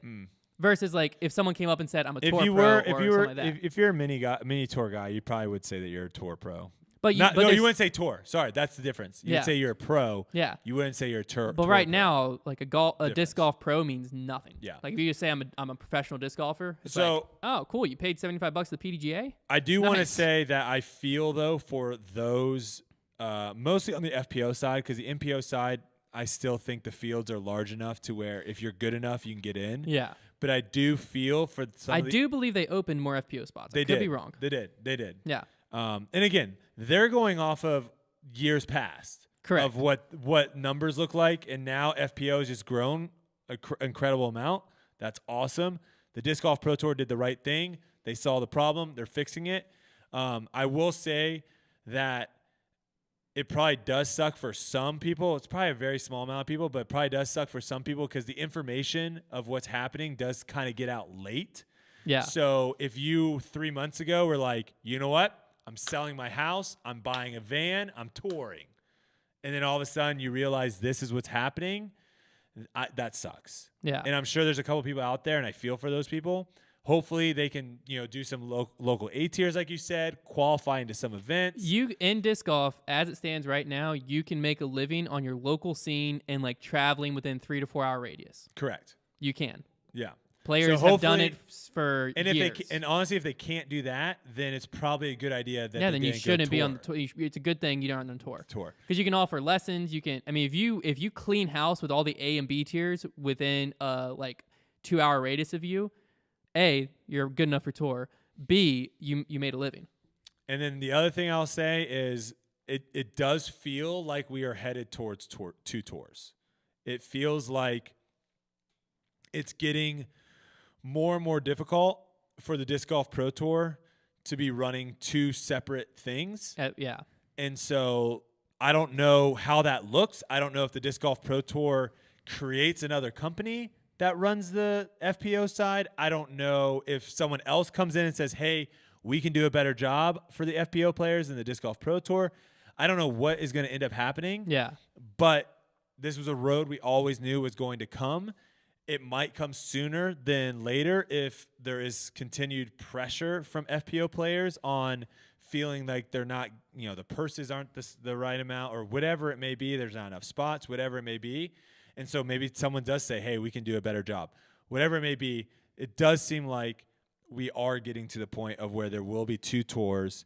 And ultimately, if they both can sustain themselves, that is going to be better because then each organization that's running the tour is only focusing on that one tour and not having to try. It's the same thing as like the PDGA with the national tour. They didn't really care about the national tour at all. Yeah, like I got to that point. They didn't put any effort into it because they had so much other stuff that they were worried about. So this ultimately could end up being a good thing if it's run properly. Well, so if everything's run properly. The issue is in disc golf, still right now, we're a tiny sport, very small sport. So there's what am I trying to say? I guess like local people, local pros can still make a lot of noise when they're upset right now. And so the growing pain is very real. So right now we're going through the growing pain of tour cards to where even on MPO, only 40 spots. There's a lot of players on MPO that probably wanted to play that tournament that didn't get in. FPO, if there was actually only 4, there's definitely players who wanted to play, didn't get in, and they're upset about that. It makes sense because last year I got into this event, and this year all of a sudden I can't. What the heck? What's up with that? And so that's the type of stuff that like as the sport grows, because like next year, like you're saying, they might up it to 140 tour cards or something like that, and now there's even less spots, and eventually there's no spots. To where right now it just hurts because everyone like locally is like, what the heck? This is my tournament. I've played the MVP Open since the dawn of time. Why can't I play all of a sudden? Or what? Because the MVP Open's a playoff event. No one local's playing it. So there's stuff like that that's going to happen as the sport grows, and that's what's going to end up happening if there is a split to an FPO tour and an MPO tour. Because the biggest thing that's going to happen, biggest issue, is right now they're almost there. Probably next year they will be there, where they cannot have a pro tour without 2 different courses and flip-flop FPO and MPO. Yeah. Because it's going to be where you can't fit that many people on a course in one day without tons of backups. To where, like, if everyone played Northwoods Black, it would be an awful idea on the same day. And so it's eventually going to get to where now the locations you have Pro Tour events gets smaller, narrower, of like, okay, now we have to start picking and choosing. Whereas if they were on 2 different weekends. And also, are you diminishing your product by having that stipulation of we have to play somewhere 2 courses? Because there might be a course that is really, really good. Yeah. And is really, really good for the MPO. And there might be a course that is good for the FPO, but the FPO wants to play both courses, and so the MPO has to play both courses. And now are you diminishing the entertainment level of both essentially by having them play both courses versus just individual ones? Yeah. Well, that's the thing I was going to say though, is like eventually, no matter what, if disc golf continues to grow, there will eventually be 2 tours. There's just there's no way. I don't understand how it could possibly not happen, because eventually you're going to have 140 FPO and 140 MPO coming into town the same weekend and trying to there's not enough championship level disc golf courses to go around, because courses are going to have to keep developing and everything. and there's not going to be enough logistics to make it all work and be able to give both of them the spotlight they deserve if the fields are that big. So no matter when it comes to a head, it's going to come to a head, whether people like it or not. But those first few years, what's going to be tough is then you're going to have players who right now, like Colton and Kona, who are touring together. There's a lot. Yeah, there's a lot. A lot of couples, and then also a lot of people that are just friends that also travel And together. what's going to happen is when that finally does come to a head, that's going to suck really bad for those people, and you're going to hear a lot of complaining from those people. And that's when the Pro Tour, for the good of the sport, it would have to push through and just be like, look, this sucks for y'all, but 25 years from now, it's what's best. But also maybe at that point too, Silas, everyone has $1 million contracts. That's also true. Who knows? That's also true. All right. I want to quickly kind of go over these. I had a couple tweets, so I want to talk about these real quick, and then we're going to jump into Twitter Spaces to see what a lot of people right now are disagreeing with us. So hopefully they'll call in, or not call in, but hopefully they'll join us on Twitter Spaces. I mean, people, you should have seen the comments when I first mentioned a tour card like 2 years ago. People love it now. Oh, people wanted to hang me by my toes. All right, Dave the Rocket Guy, how about discussing how golf is not disc golf, and while disc golf has borrowed some terms from golf, it is imperative for the sake of the growth of disc golf, the idiotic comparisons stop. How about discussing how golf is not disc golf? And Here's while the disc issue. golf has borrowed some terms from golf. We didn't borrow terms. It is imperative. We borrowed our entire sport and then just changed the tools we use to play. So if can't not compare the two. Now, if disc golf isn't golf, what the heck then we're ultimate frisbee. If you take everything out of golf, like all the golf rules out, then what are we doing? We don't have tee pads, we don't have a basket, we don't have par, we don't have rules, we don't have a lie. Yeah. What do you have? You have a frisbee in a park, and okay, we're ultimate frisbee. I don't think I just don't like. I don't like these. I don't like these thoughts of we have to be completely different from one another. No, because you're like people can like both. That's the thing. And I think that is the biggest. Like, we shouldn't be trying to shun people away that like golf and be like, well, we're not anything like golf. Like, golfers could be a huge audience for disc golfers. Like, people that enjoy golf, there's a good chance that they actually might enjoy disc golf as well. I got into disc golf first, fell in love with disc golf. So once I started playing golf, it was very easy for me to fall in love with it because it's the same mentality, the same stuff that I've been doing for years. Whereas golf to disc golf, I think, is even an easier jump because the thing that's holding me back from playing golf every day is like, I got to go pay $10 just to practice. Yeah. Versus disc golf, if you told a golfer like, hey, you can get a similar enjoyment and it's literally going to cost you like $25 if you want 3 discs. Yeah. And then that's it. I just don't think it's a smart strategy. Like, the UFC, for example, they sometimes do this where like Dana will like trash boxing, like certain boxing people that come after him. But Dana's very open to the boxing community and very welcoming to the boxing community because he knows there's a lot of people that probably watch boxing before MMA was even around. Yeah. And so that's a huge fan base that you can have. I think it's the same thing. Like, if you enjoy watching golf, which, let's just throw it out there, not that many people do. Guess what? A lot more than disc golf, though. I was just going to say, guess what? A lot less people enjoy watching disc golf. So, like, we're already down here. Golf is up here. Pushing them away makes no sense when you could have a lot of people tune in and enjoy it. So, yeah, no, it doesn't. Well, also, he's not even really talking about. From what he said, he's not even really talking about the fan base. He's just saying he's saying like they need to stop. Well, he's claiming that disc golf has borrowed some terms from golf. No, like, we borrowed our whole sport. Like, literally everything about disc golf that you like is golf. Like, there's no way around it. What's the guy's name that created disc golf? Steady Ed is like considered like the founding father. Did he ever explain like how he came up with the idea? I think a lot of people just did it in their backyard. Because if you talk to people that like started playing disc golf, all of them will talk about how they remember as a kid just having a frisbee and picking a tree and just throwing it towards that, like playing object golf. Yeah. Like, I think so many people just kind of did it off of golf. So it's probably well, they knew the rules to like set a par and like how many, like everyone knew the rules and stuff from golf. Okay. Bradley A. Davis, Dave the Rocket Guy, though, thank you for tweeting. Bradley A. Davis says, formally start the public campaign to get Bert and Tom Segura to sponsor a disc golfer and collab. Have you guys seen this? Mm-mm. So these two guys are comedians. Bert's the guy who had like the full hydro jug of Kool-Aid on his podcast once, right? No idea. I don't pay attention to them. So I saw it on TikTok. I don't know that funny. much. It's a funny clip if it's I the just same know, guy. I just know they're both comedians, and apparently they've been bringing up disc golf a lot. I didn't watch the clip of it, but I don't know if they were joking or being serious, but they did throw out the idea of them wanting to sponsor someone. But that could be one heck of a video if we did a disc golf video with those guys. Because disc golf videos with any comedians would be. Yeah, regardless of whether you like them or not, comedians for the most part are pretty funny.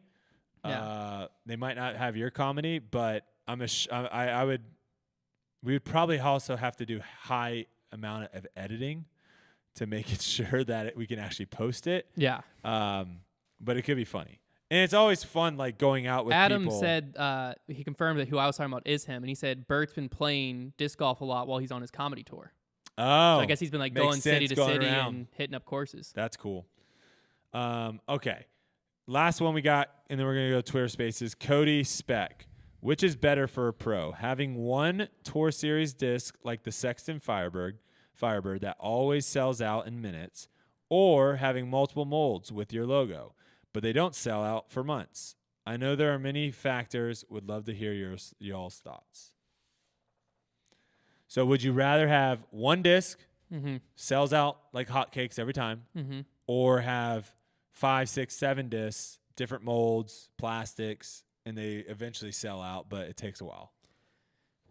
Honestly, long term, I think I would rather have the Sexton Firebird. Long term. Mainly because with 5 or 6 discs, a big part of hype on the drops is the collectability. But in order to establish the collectability, you have to show the demand. And in order to show the demand, the disc has to sell out fast. So the Sexton Firebird, when it first started, 2015, 2014, I forget the exact year, there wasn't a crazy demand yet. So then it was kind of easy to get a Sexton Firebird when they first started. It was a wanted disc because he was Nate Sexton, but it wasn't the holy grail. 2017 is when I think it really started to pick up. 17, 18, 19, you couldn't touch them. So what that created is essentially now Innova and Nate Sexton could make more Sexton Firebirds and sell out of them still in an instant and then drop them a few months later than they were making if they had all 5 molds together. Whereas if you have all 5 molds and you just like have like a cool custom stamp on all 5 molds and like the demand is never really seen, you might be able to move a lot initially, but eventually you're not going to reach people that aren't your fan because there's no demand. Whereas like in 2017, I believe it was like, I was a fan of disc golf, but I wasn't like a diehard. I was a pretty diehard fan. But Nate Sexton wasn't like my favorite player. But every time there was a restock, I tried my absolute hardest to get my hands on a Sexton Firebird because it was $250 if I did. So I would buy 2, flip 1, and that was my thing. I only was able to do it 1 year. I couldn't get my hands on them the other years because it was crazy back then. But essentially, a person like me, I was never buying a Nate Sexton Destroyer or Rock 3 if they just dropped those. So he was never getting sales from me. But because it was so limited edition and flying off the shelves, it got sales from me.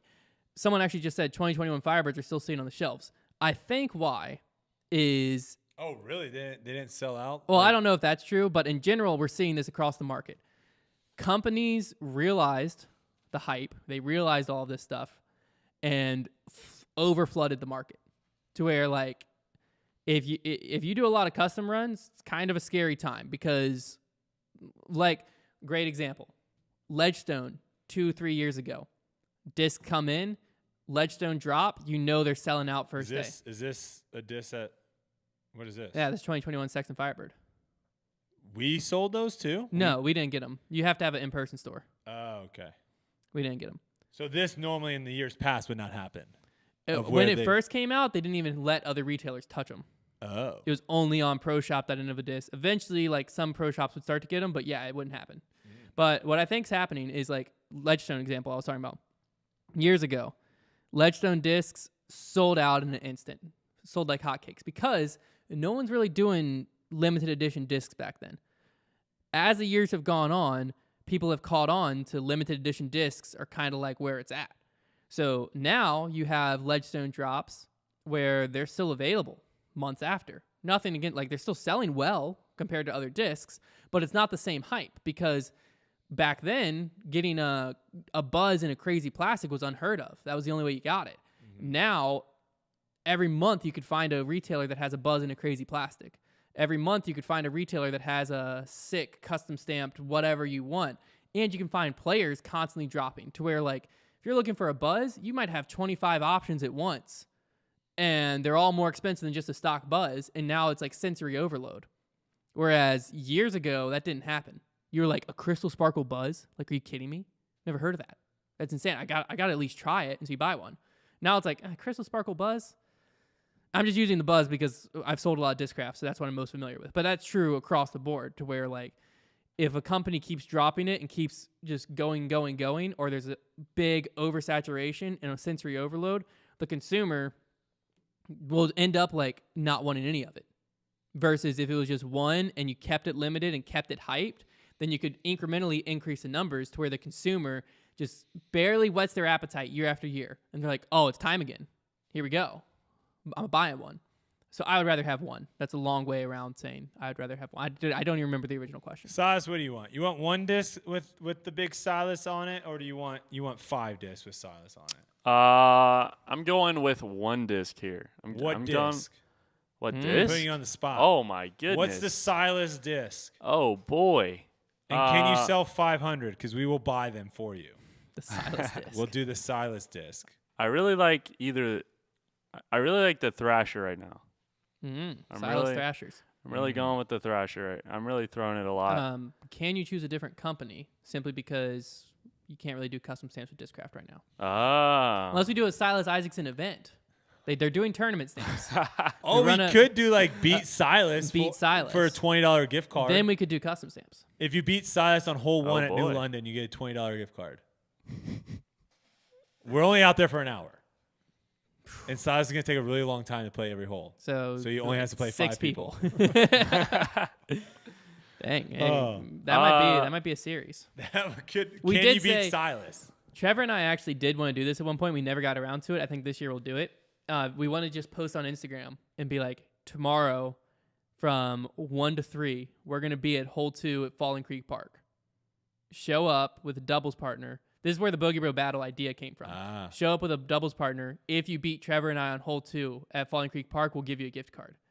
And the video is just going to be like us it was going to be like cut where you didn't have like us playing the same hole, but it was going to be just like a montage of us playing random people and seeing our running total of our record. But then we were like, is that what if no one showed up? That'd be embarrassing.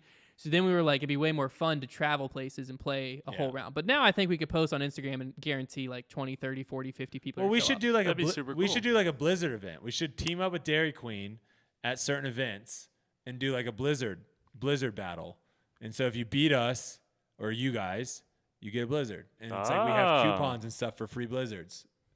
That's sick. Like when you go and then you have your big Bogey Bro battle. Yeah. There as well, full 18 holes. But that way you get a lot of people that can play against you guys just for like That's one hole. That's a good idea. I like this. Don't worry. More Bogey Bro battles are coming. People are asking.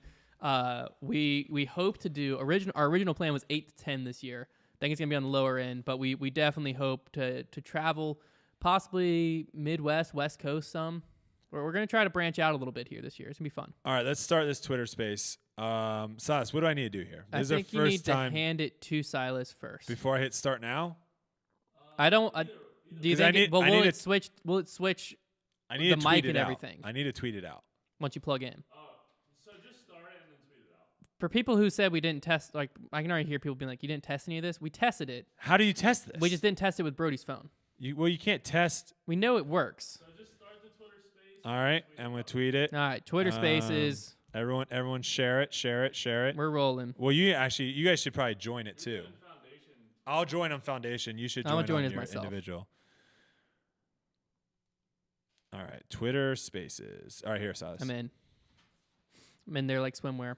Do what you need to do. I think everything. My mic's off. I don't know. You do what you need to do because I don't know what we're doing. No, you need the mic on. Well, you're doing it. I'm not touching anything. Well, but his mic should be muted right now.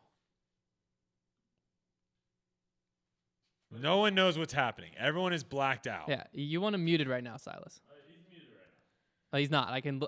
I see him talking. I'm a listener. I know they can hear my voice. No, he's muted. I might be talking through this though. Now he's muted. Okay. Am I talking through this, Dark Horse? No one knows. All right. You're not talking yet. Okay.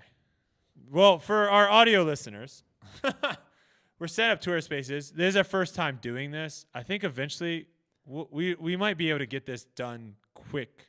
Well, what next needs to time. happen is I think Silas just needs to have your phone and set the Twitter space up himself. Okay. Yeah, I think we can get that set up next time. Should be good pretty soon here. Silas. Oh, no. Silas just left the Twitter space, I think. No, we're good. Oh my gosh, this guy. Brutal. Okay. Silas. I think we should be good. Bryce. Oh my gosh! We're not good. We're not good at all. Silas, the heck are you doing over there? Who was that? What just happened? I think Bryce Davis is trying to talk. I think Bryce just murdered our eardrums. Oh my god. Bryce, can you hear us? No, I heard that on my end. Are you guys okay? Yeah, no, we're good. I don't know what just happened. Oh man. Okay, so this is working though, other than the fact that we almost just died. Yeah, I hear you guys loud and clear. Okay, All right, sweet. perfect. All right, so I'm calling from Southern Utah, and I have a question of if I'm the sandbagger or not. Ooh, okay. Played in a tournament this last weekend, and I'm MA3. I'm an 855 rating. I just have been playing for a year, not very good. And all of my friends who are about my same rating all jumped up to MA2. Now, they all got murdered in MA2. They lost by like 15 strokes. But because I was the only one around my rating or so, I ended up winning MA3 by about 6 strokes. Now, am I the sandbagger, or should they just open up an MA4? What are you guys' thoughts? Well, MA4 is a division that they. Here's what I think on sandbaggers. MA4 forever. is literally someone that's never played in a tournament. Correct. That's who should go into MA4. Here's my thing. The PDGA has set up the standards based on ratings. If you fit within that to where you can play MA3, you're not a sandbagger. Period. The biggest if thing. you look at my rating, I'm only in MA3 by 5 points. Yeah, my biggest thing is if you go out and you're winning week in and week out and you're having a good time and that's what you want out of disc golf, then you just got to ignore what everyone else says because, who cares? But if you want to get better and push yourself, yeah, you should probably jump up to MA2 just simply because then it's going to push you. You're going to be playing with better players week in and week out, and you'll eventually play to their level. But you're not a sandbagger. I'll say this. See, I'm trying to get everyone to drop back down because they all just got murdered, and they're like, well, Yeah. you should just move up. But I'm like, well, I don't know. I want to play where it's competitive, but I also don't want to just go into a tournament knowing I'm going to lose. Yes. Yeah. I'll say two things. I'll say there are always going to be some people that I would consider like the Halo players that just stand in the corner and throw grenades and kill themselves, and so they their ratings drop basically, and so they get matched up with worse players. There are going to be people like that. There is a little crackling going on. I don't know if we can fix that somehow, but there is like a little. It's almost like a campfire, but it's not as soothing as a campfire crackle. I think you just fixed it. He did just fix it. Silas. Oh no, he just unplugged everything. Silas just screwed up everything. I think people can still hear me though. Bryce? No, we can't. Okay, are we back? Bryce, you still there? Yeah, I'm still here. Yeah, there is popping. They also said that we're pretty bad on Twitter Spaces as far as the audio goes. Really? People can't hear us on Twitter Spaces? I think they can hear us. They just said it's pretty bad. Like quality-wise. Oh, well, I'll jump off, but thanks, guys. Yeah, appreciate it. All right, Bryce, you're good. Also, something keeps happening weird in my ears. Yeah. I don't know what's going on. Silas, right I think now. we go back to just the way we did it the other week. Because that worked fine. We just plugged the long headphone cord in, and we have the mic be from there. Yeah, let's do that. Because that was quite the experience. Can anyone hear me? I don't know what's going on. Who can hear me right now? The live stream can hear you. Other than that, there's no telling who can hear what. Well, I want to finish my Halo thing. So I think you're always going to have some people. I think you're always going to have some people that could potentially like get their rating up higher, but they know that, and so like at a tournament that they're not going to win, they kind of almost like self-sabotage themselves to lower their rating. One thing I will say is my friend kind of has a good idea of what he's doing. He plays in one turn. Well, he plays like in a couple. He plays in a couple leagues, but he has one big tournament that he plays in. It's the Vegas tournament that I go out to around Halloween time, and I play with him.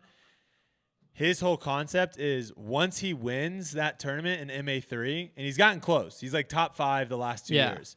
Once he wins that event, he's moving up to MA2.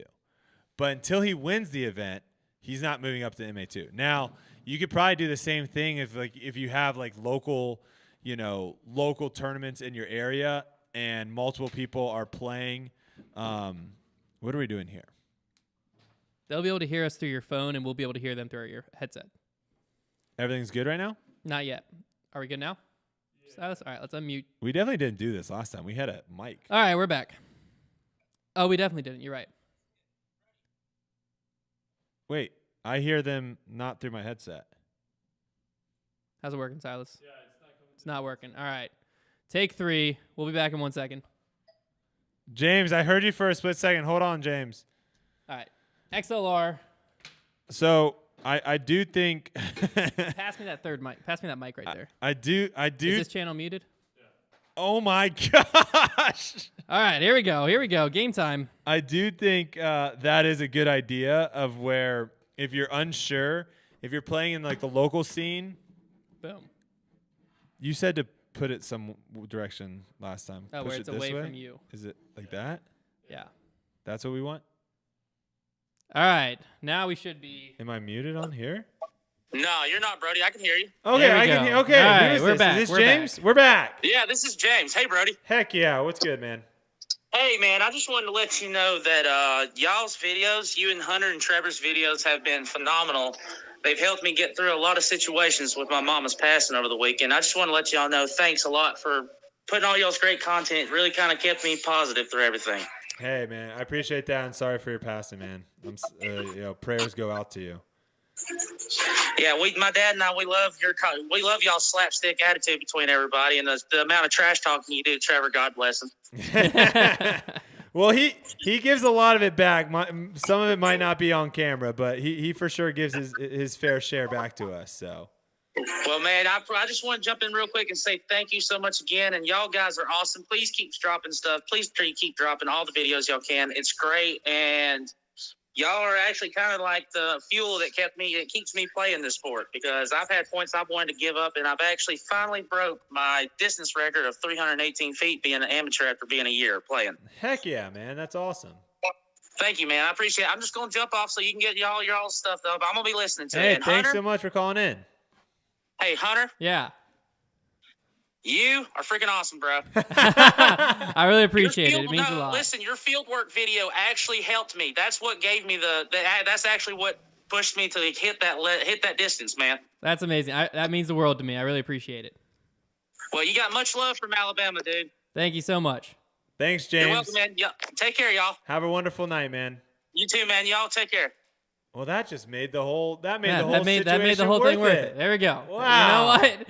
Who cares what all happened before that? I almost knocked over our whole setup over here. It doesn't matter anymore, though. All right, if you're in the thing and you're ready to talk, please like put the emote up of raising your hand, and we will unmute you or call on you. You can unmute yourself, and we can roll. I don't even know how to say that word. Speeve. It's all you. Speeve, you're up. Hey, Steve. So there's been a lot of talk in the past with Pro Tour people who are looking at, the concept of trying to get this more televised, real-time broadcast. And I think that that's definitely in the long-term future of disc golf.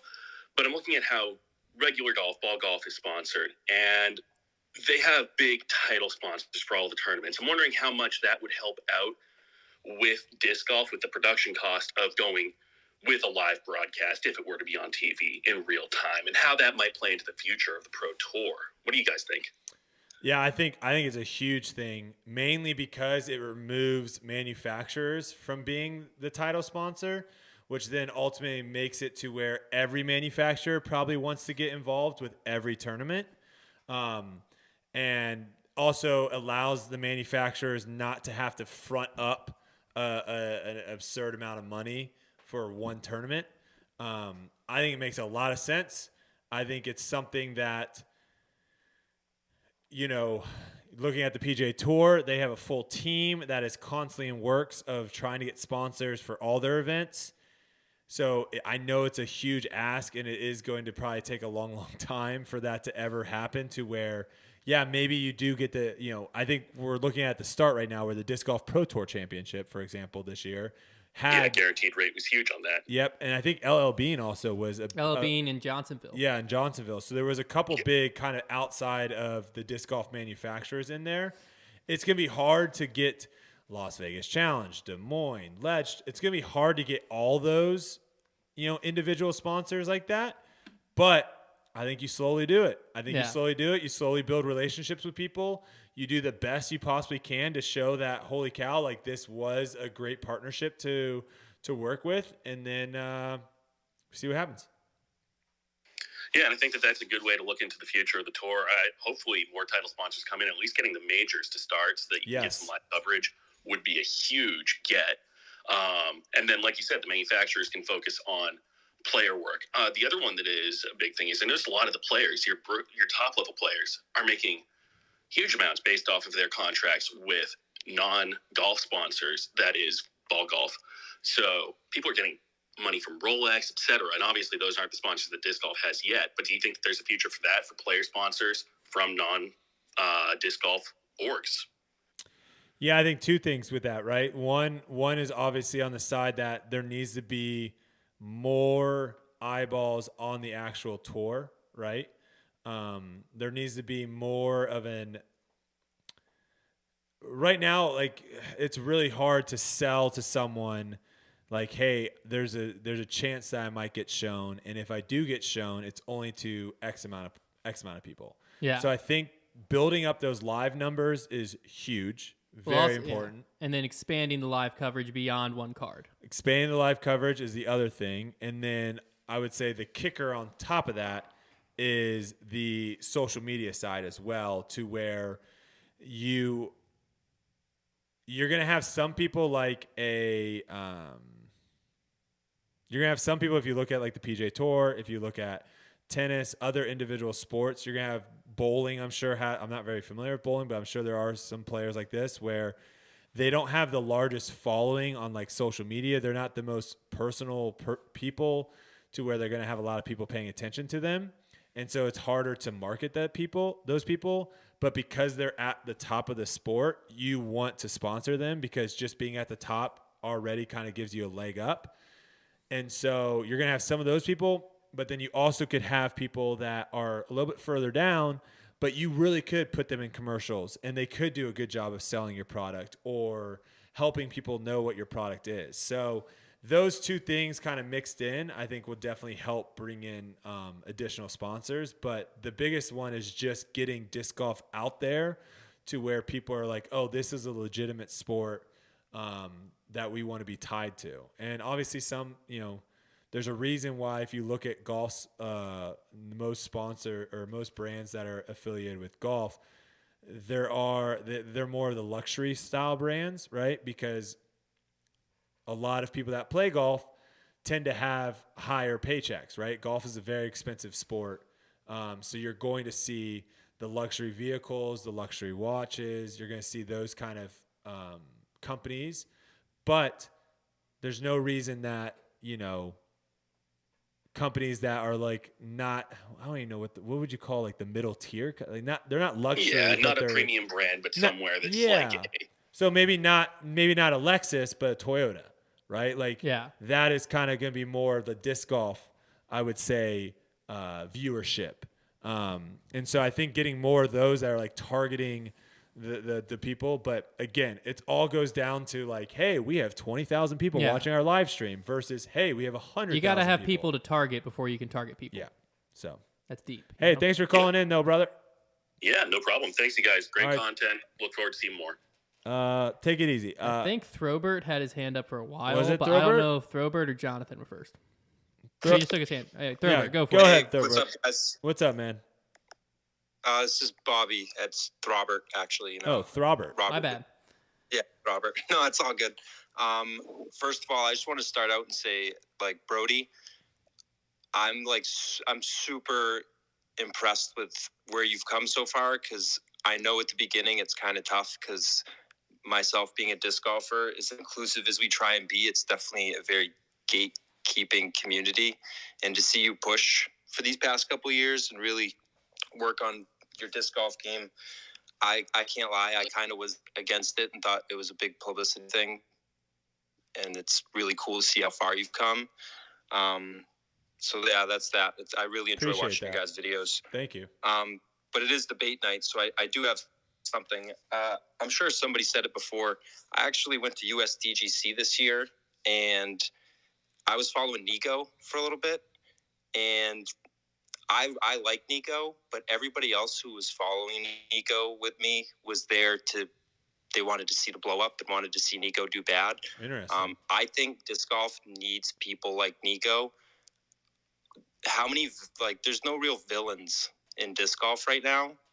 I feel like Nico might be the only guy, because like Paul and Ricky and Calvin and Eagle, they all just seem like super nice people, and they're it's too really composed. It's too well. You say that, and a couple of the people you just mentioned, I've seen them do things just as bad as Nico on the course. It's just the reputation It's before it. So I've seen a couple of people that you just mentioned do worse things than I've seen Nico do on the course. So no. You haven't seen enough Nico videos to see how he got his reputation. Here's what I'll say. I agree. Nico's gotten better though. Correct. But yeah. But I'll say like disc golf is still in like the YMCA league right now, in the sense of where it's like it's a very small niche sport. Everyone knows everyone, and the fan base, like you would have a hard time finding someone that was like a fan of a player and like you said, doesn't like a player. Where you go to like any other sport, obviously the team sports, it's a little bit different, but any other individual sport, tennis, I was going to use tennis and golf because those are probably the two biggest individual sports that I pay attention to. There are people that I enjoy. There are people that I don't enjoy. And so I think as disc golf grows and gets out of like the everyone's buddy, you're going to see more of that unless you do stuff like Nico. And again, what you're claiming is Nico has, and I've seen videos of what Nico has done in the past. And obviously when he does do anything now, it gets publicized and everyone talks about it. Yeah. But there are tons of people on tour that what Nico's doing right now, not in the past, but what he's doing right now, there's tons of people on the tour that do that as well. No one talks about it. Mm-hmm. Or they just like, turn a blind eye. So I think. Well, I think that Nico having a villain persona, like you need villains in sports. You don't need villains that everyone hates. But if you look at Tom Brady, great example. When he was at New England, you either were a New England fan. Don't do team sports. But Tom Brady's a great example. Of what? Of a villain. You either were a Patriots fan or you hated Tom Brady. But there wasn't an in-between. I know, but you can't really do team sports though, because why? Tom Brady there was no one on the New England Patriots. I can't name a single other person. I just did not like Tom Brady. Once he went to the Buccaneers, kind of a fan of Tom Brady. But when Tom Brady was with the Patriots, but people hated the Patriots because they won so much. That's just what but happens. they put it specifically on Tom Brady. Well, and Belichick. But that's what I'm saying. That is good because when the Patriots are playing, people who don't, like they might have been playing the Cardinals, people who don't care about the Cardinals at all are watching, rooting, hoping they beat the Patriots. That's the type of thing that villains do in sports, is villains create heroes. Well, you can't have a hero if you don't have a villain. Someone did say a good thing. They said villain might not be the right word, but like someone that's polarizing to Correct. where like a villain is like, in my opinion, a villain is like someone like a Ruggs person, where like he went out and did something off the field, or Ndamukong Suh, of where he was like, there was multiple times where you could see him intentionally trying to hurt people. Correct. Right? Of where that's like, that's not cool. But someone that is overly energetic, or someone that, I mean, even a villain could be someone that like literally like doesn't do photos, doesn't do autographs, just literally laser focus, walks out there, does their thing, walks off. Yeah. And people might be like, dude, that guy sucks. Yeah. And other people could be like, I love that guy. Yeah. I think that is kind of what Nico. Polarizing is a great way to put it. Yeah, I think you're looking for more of that versus like someone that's like trying to like get in your way while you're putting, or yelling, saying, coughing right when you're about to throw, like someone like that where they're clearly just what I will say that Nico does, that's more of a villain versus what Nico does that more people in disc golf should do in general is show raw emotion. Like when that dude was winning Waco, he was losing his mind. Like part of it, I think, is some players for years that were winning tournaments had done it so much it's like, it's not a special moment. Whereas like if you have a player like Kona when she won Waco cried, stuff like that. But raw emotion and celebrations and stuff like that, that is does a lot to grow the sport, just because those are the moments that like I can watch a feel-good hockey moment, not know a thing that's going on, but get chills and be like, oh my word, that was incredible. And then have like or if you start hearing a story of players going on a run or coming back from an injury, that has made me watch sports that I don't care about at all, but because the story reached me and I heard of what this person's attempting to do or what is going on currently, I've turned on golf tournaments before I cared about golf because such and so was in the running, and ESPN did a great job telling the story of why it's incredible that they're in the running. Yeah. So I think you're also going to see more of this from people that are financially stable. That's also valid. That's going to be huge because I'll use myself as an example. I didn't do anything on tour when I'm playing. I don't do anything to try to make people like me or try to get fans. I'm going out there, and whatever happens, that's just what's going on. And maybe at the end of the day, I do something that rubs people the wrong way. I apologize, whatever it is. But when you go out there and you're not playing and thinking like, oh, I need to make sure like everyone likes me, and your goal is like, I don't freaking care if no one likes me. I'm trying to win this tournament. Yeah. That is when you're actually going to start seeing people's real emotions. Versus right now, again, it's all very buddy-buddy, and no one wants to hurt anyone's feelings, and everyone wants everyone to like them and not do anything wrong. And so when you look at players on tour, that's why majority of them are very similar in personality. It's almost like a cookie cutter of like, hey, this is what you're supposed to do. And now, because when you're like that, no one's going to dislike you. Correct. And so there's so many tour guys out there that they're all the same. So, and I think you guys listening, you guys watching this, I think it comes through eventually. I think it's something where you're like, I don't think that's actually how that person is. Yeah. And I think that comes through, and I think it's better it's easier, first off, just to be more organic. But again, if you are a player where you're like, hey, I'm in a contract year, I need to make sure I get a contract, blah, blah, blah, blah, it's tough. Yeah. But if you're all of a sudden sitting like Ricky's going to watch out. Watch out for a number of reasons. Watch out for a number of reasons. Ricky's got World Championship Plastic back in the bag. But the thing is, like, he's a perfect example. Like, he doesn't care. The monkey's off his back. He doesn't care what, like, people say about him anymore. Like, if he just goes out and does his job and wins, that's all that matters. Yeah. So, well, also someone made a good point. They said, wait until the payouts get real deep. Emotions will follow. Great example was you miss a putt and it costs you $10,000. Look at the Pro Tour Championship. The emotion being seen coming down the stretch. Yeah. If that was for $5,000 in the title, emotions are not going to be nearly as high as it's for $30,000. Nathan Queen was going nuts every single time he made a putt. Well, yeah, rightfully so. Absolutely nuts. Every putt, he knew he was that much closer to winning $30,000. It's also weird watching, me personally as a sport fan, it would have been really weird watching that if Nathan Queen, even Drew Gibson, when he was making putts, he was going nuts. Yeah. It would have been weird watching that if he was just like stoic and was just like, well, a big part of walking up with like A big part of it too, you have to remember, Be tough. is big crowds in disc golf are consistently big crowds in disc golf are a somewhat recent thing. Majors for years and years and years have had big crowds, stuff like that. But like week in and week out, players are playing in front of big crowds. You need a big crowd. Feed off of that energy. Yeah, you need a big crowd to be able to celebrate and not be cringy.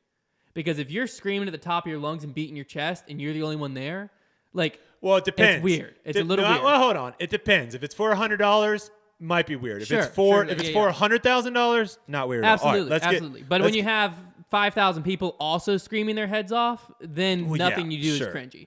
Well, I can't say nothing, but it's a lot less cringy. we're the definition of cringe. Nico reminds me a lot of Conor McGregor. No. Yes. What? How? Explain yourself. Yeah. Because he's just got that personality. Conor McGregor's got that personality. He's got that, like, I'm better than you, like, kind of. I don't get that from Nico. I don't get that from Nico. Conor McGregor is overly confident. Yeah. Not overly confident, but his confidence, he believes in himself more than anyone else. Yes. And he wants to show that off. I don't know, Size. I normally agree with you with everything you said. Yeah, I do not agree with you there. All right, man. All I right. get respect that. what you're saying. But Hey, I I disagree. respect that. Who is the next one, Hunter? Now we're just Jonathan. Maybe I don't know. Jonathan, let's hear it. Jonathan? I'll hop in. How you guys doing? Is today? that a Jayhawk in your That profile? is a Jayhawk. I barely caught some of the tail end of your conversation about the All Star because they barely squeaked out a win against Oklahoma tonight. So there you go. But I was gonna piggyback off the All Star conversation and kind of give a would you rather Okay. for the format. So for, I guess the two formats that I think I would like to see the most rather than an all-star event, one would be, it could still be kind of an all-star event, kind of like how the NBA has been doing it with like a team captain format, where, you know, there's maybe some kind of podcast, you know, there's a live where we have, you know, two team captains pick a team, whether that's cool. You know, Paige versus Ricky or something like that. I think could be really neat. And then the other option, and I think, you know, you do that team format, and maybe it's like a Ryder Cup style. Yeah, that's where it's event. like, to me, I would like to take away the all-starness of it, because like all-star events, you're not really planning on seeing people do something that they really care about.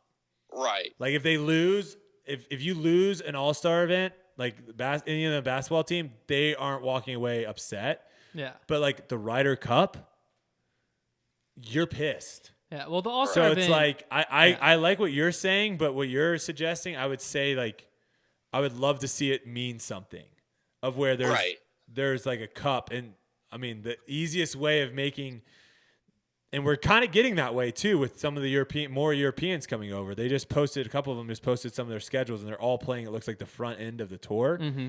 We're getting close there to where, heck, if they come over and they start winning and dominating and doing stuff, now you're looking at USA versus Europe the President's Cup, situation. it exists. It just hasn't happened in so many years. The President's Cup. It could be lit. It always has been. It's one of my favorite things in disc golf. But could it be more competitive now? Was it competitive back then? At or did times, the you USA had just KJ wipe the floor?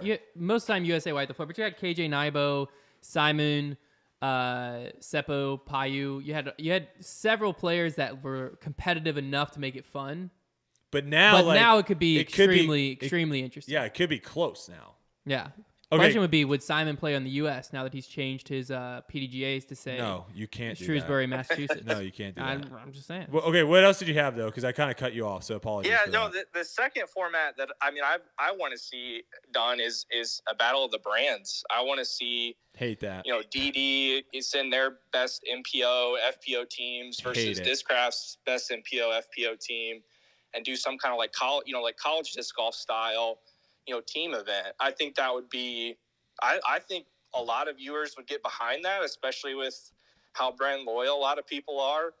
I think that would be cool. I just think both those formats are way better than the direction of the All-Star event if they're looking to spice some things up.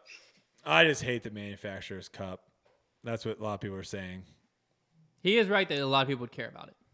I don't disagree that a lot of people care about it, but I agree with you. It does seem weird. It's gonna be a advertisement event. Right. I mean, the only thing similar to it would be going. I mean, I think someone made a point about NASCAR's All Star thing, but they used to have. I don't know if they still do it, but they used to tally wins, and there was a cup given to The manufacturer, whatever manufacturer. Yeah. No one really, only probably diehard NASCAR people paid attention to it. Yeah. But that's the two options that I think I think if you're trying to draw in fans and stuff, I think those would be better. To me, the President's Cup sounds lit. Like I would love. I mean, first off, I would love to play. Yeah. Get good enough to where I can actually compete in that. But watching that, because then there's something on the line. It's the whole reason why the Olympics is as big as it is, because your country's on the line. Yeah. And there's something to be said about we're not letting these guys come in here and beat us. Yeah. So I love that. I think the manufacturer event, that just seems like, I'll use Hunter's word, cringe a little bit to me. Because I do think down the road it's not going to be as crazy as it is now. Again, it's a very small sport, right? As you get more and more fans, I think the majority of the fans would much rather tune into the President's Cup than Manufacturer's Cup. Yeah. So I could see that. Yeah, so if you're trying to build something up to create some history and stuff, I think you probably lean more towards the President's Cup, because that is something that will hold weight over time. Yeah, the where format of our sport would have to change. The Manufacturer's Cup would be a fun one-off event. Yeah. I just don't think it's something that's an annual event every time and people are loving. Someone brought up F1 racing, which you know how I feel about F1. I absolutely love it. But essentially disc golf would have to change to be more like that, where F1, there's 2 drivers for each team, essentially. Silas, how did you let him start talking about F1? Someone commented it. Silas, how did you let this conversation get to F1? This conversation is getting out of hand. I'm saying disc golf would have to change its whole format, I think, for people to care a lot about the Manufacturers' Cup, essentially. Because at the end of the year, Mercedes is going to dominate in F1, but it's because it's less about the individual athlete. What a snob would say. Versus the... Well, I mean, he did get snubbed. I don't know if you watched that race, but... What about Porsche? Big Cat talked about it on... All right, next caller. Porsche? I don't even know if Porsche has a team. I can't believe you snuck in F1. All right, who was up as next? long as we don't talk about dogs. Who's up next? I think I was up next. Actually. Yeah, I like it. Jake, let's go. All right, so I do want to bring it back a little bit to something you said at the beginning with the cold weather. I'm from Wisconsin, so I have been playing cold weather as long as I've been playing disc golf. And I feel like I definitely agree with Hunter that, people have their own gauges of what is tolerable and what is comfortable. And there's something to be said about the science of disc golf as well, and how discs fly, that in the cold weather, those discs don't fly the same. So there's that. So then, Science. Brodie might be right about that. Science. It's very minute, but it is true. It depends on how drastic. I mean, if you're talking negative degrees and then 95, yeah, it's pretty drastic. But No. There's a drastic difference in stability. I can tell between, 60, 70 degrees and 30 degrees. However, I would still say it's useful practice, because I'm not someone who is very good at standstills. I really don't practice those and use those a whole lot. That's so true. In the cold weather, that's somewhere where I can practice standstills, because you kind of have to. Otherwise, you're going to slip in the snow. That's true. That's a good point. It allows you to work on maybe some aspects of the game. this person brings up a great point. So the same can be said about altitude, even actually more drastically about altitude. So when Eagles, Brodie, when Eagles in Colorado the offseason, is practicing bad for him? His discs don't fly the same at all. I think with how the discs work, I think you essentially, and this is basically what everyone had to do at Worlds, is everyone just went went down a stability. So it's like, I would normally throw a Force here, I'm going to now throw a Nuke. I would normally throw a Raptor here, I'm now going to throw a Vulture. So essentially the weather or altitude changing how the disc flies should have no effect on your practice, based on what you just said. No, because because your point is saying like when it's windy you shouldn't practice. My point is the way that if Eagles playing in high altitude at 70 degrees versus playing at normal sea level at 70 degrees, his throwing motion is going to be exactly the same. The only difference is he's going to be picking different discs for different shots. When it's 40 degrees, for me, 40, for you, might be 20. If I filmed you throwing at 20 degrees, even if there's no snow on the ground at all, if I filmed you throwing at 20 degrees, you are not going to look the same as you throwing at 80 degrees. That's my point. I don't think I fully agree. Okay. Just because I think your whole body slows down. So your timing's still the same. It's like the video we're live streaming from has output lag, right? But if we slow the audio down to match it, people can't tell. Let's go to a different caller. We need a Mythbusters. Let's go to a different caller. Hold on, I do have one more thing. Oh, yeah. Just very quick, one more thing. What do you got? So I don't know where I stand exactly on this, but the thing is, when it's cold weather, you can pretty easily layer up and keep your body warm. That's not too hard. So then what you're dealing with is the clothing holding you back. And like in your putting stroke, it's not as easy to putt because you have a big jacket on. So I feel like it's more so the clothing that you have to keep yourself warm with rather than the cold weather at all affecting your body. Because like when I'm out there, I'm perfectly warm. But it's the fact that my clothing itself is restraining me. He's proving your point wrong, not mine. No, He's saying your throw style is the exact same. It's just like he the just clothes said your might throw is restraining you. Maybe by the clothes you're wearing. But he's saying your body's functioning the exact same. Your form is not the same. Your form is not the same. If I go outside and it's 40 degrees and I'm wearing what I'm wearing right now, my body's not restricted and I'm warm. You know what we're gonna do? I really want to do this. If only we had a YouTube channel that we filmed in all conditions and could just pull a video of me throwing from twice. We're gonna do a No, your body is restricted. Thanit we're gonna do it is right here, right in what I'm wearing. My in body's a hoodie. restricted. Yes. My body is restricted versus right now. if you had a t-shirt on. I'd be more restricted in the polo Brody's wearing than the hoodie I'm wearing. No, I'm not restricted. Oh, look at this. No, that's where you're wrong. I can see him getting tight right there. That's where you're wrong. I'm not. I've played disc golf in polos. Jake, I would much rather thanks play for calling in. You got us heated on that one. So that might be something that we'll never agree on. Hey, thanks, guys. All right, good night. Take it easy. Who was the next I think person? what we need to do, and this isn't just because I want to go on a vacation.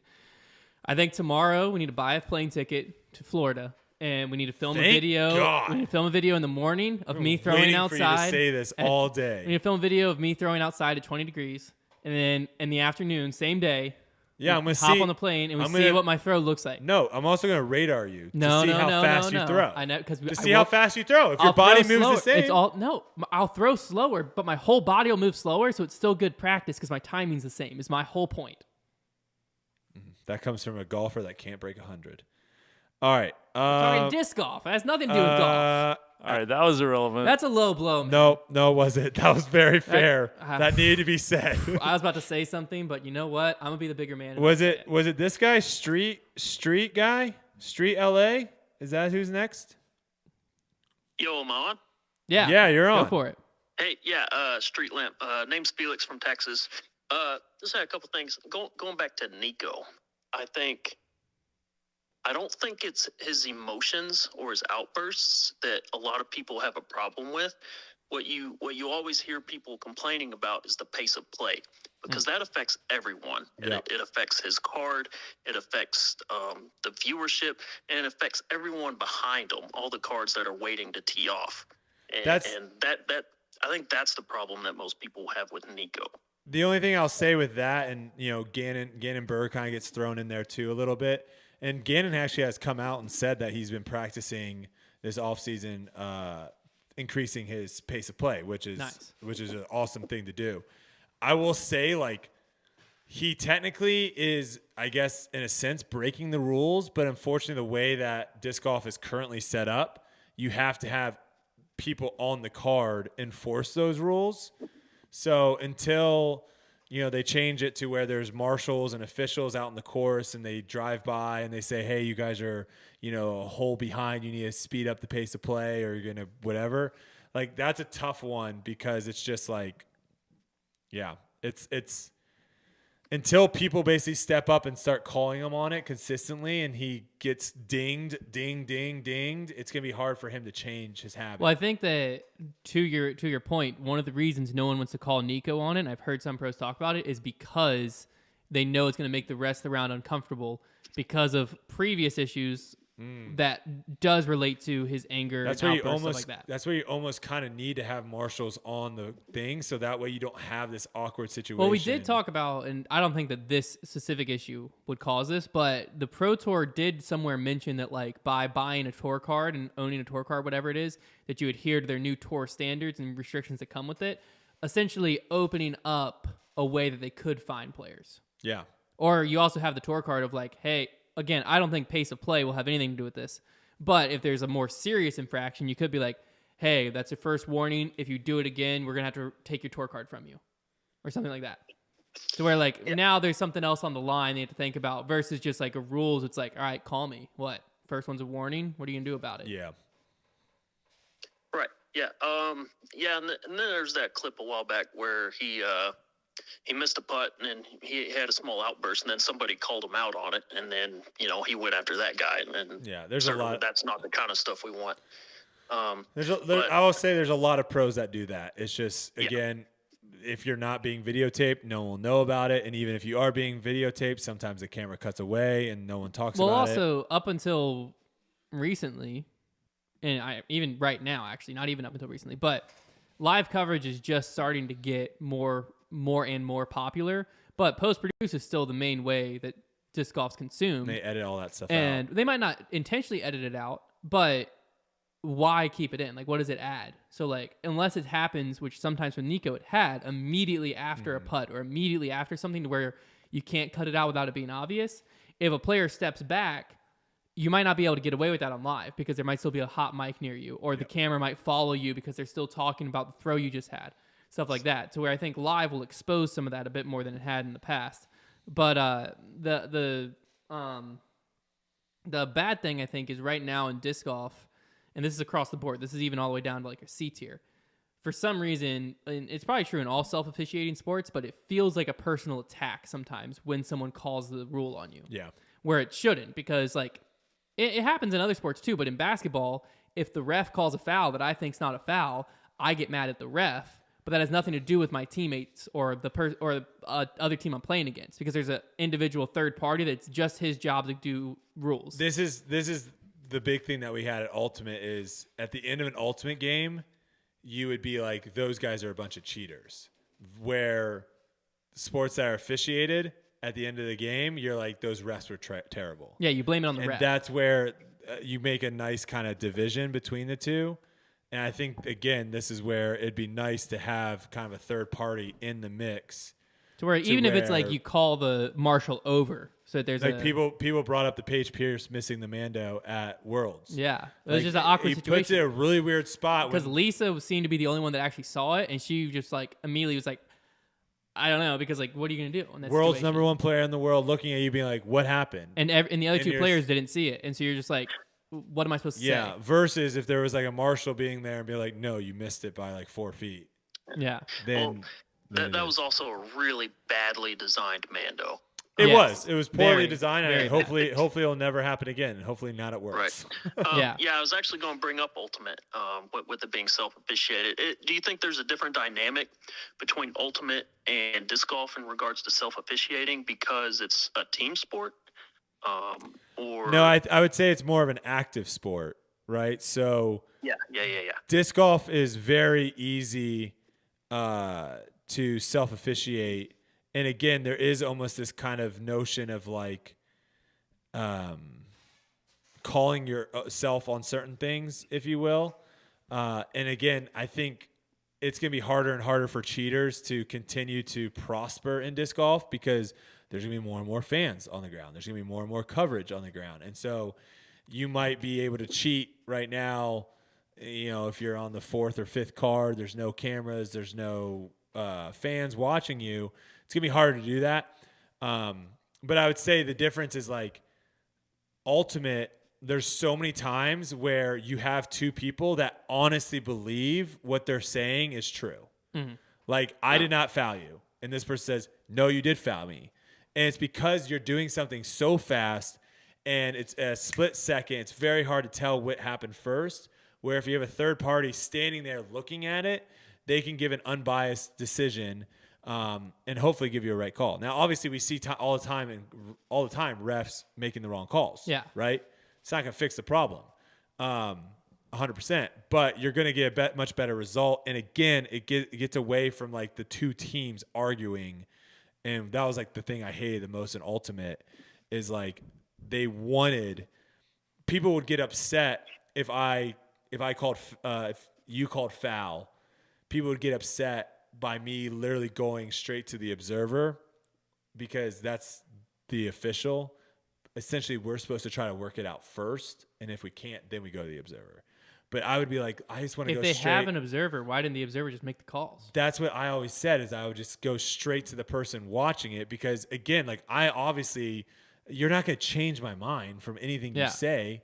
I don't trust you. It's like you're trying to beat me. So I'm going to go to the person that's a third party. It's like at Memorial a few years ago. I forget who was technically on, but Nico called someone on a foot fault, and it had to be seconded.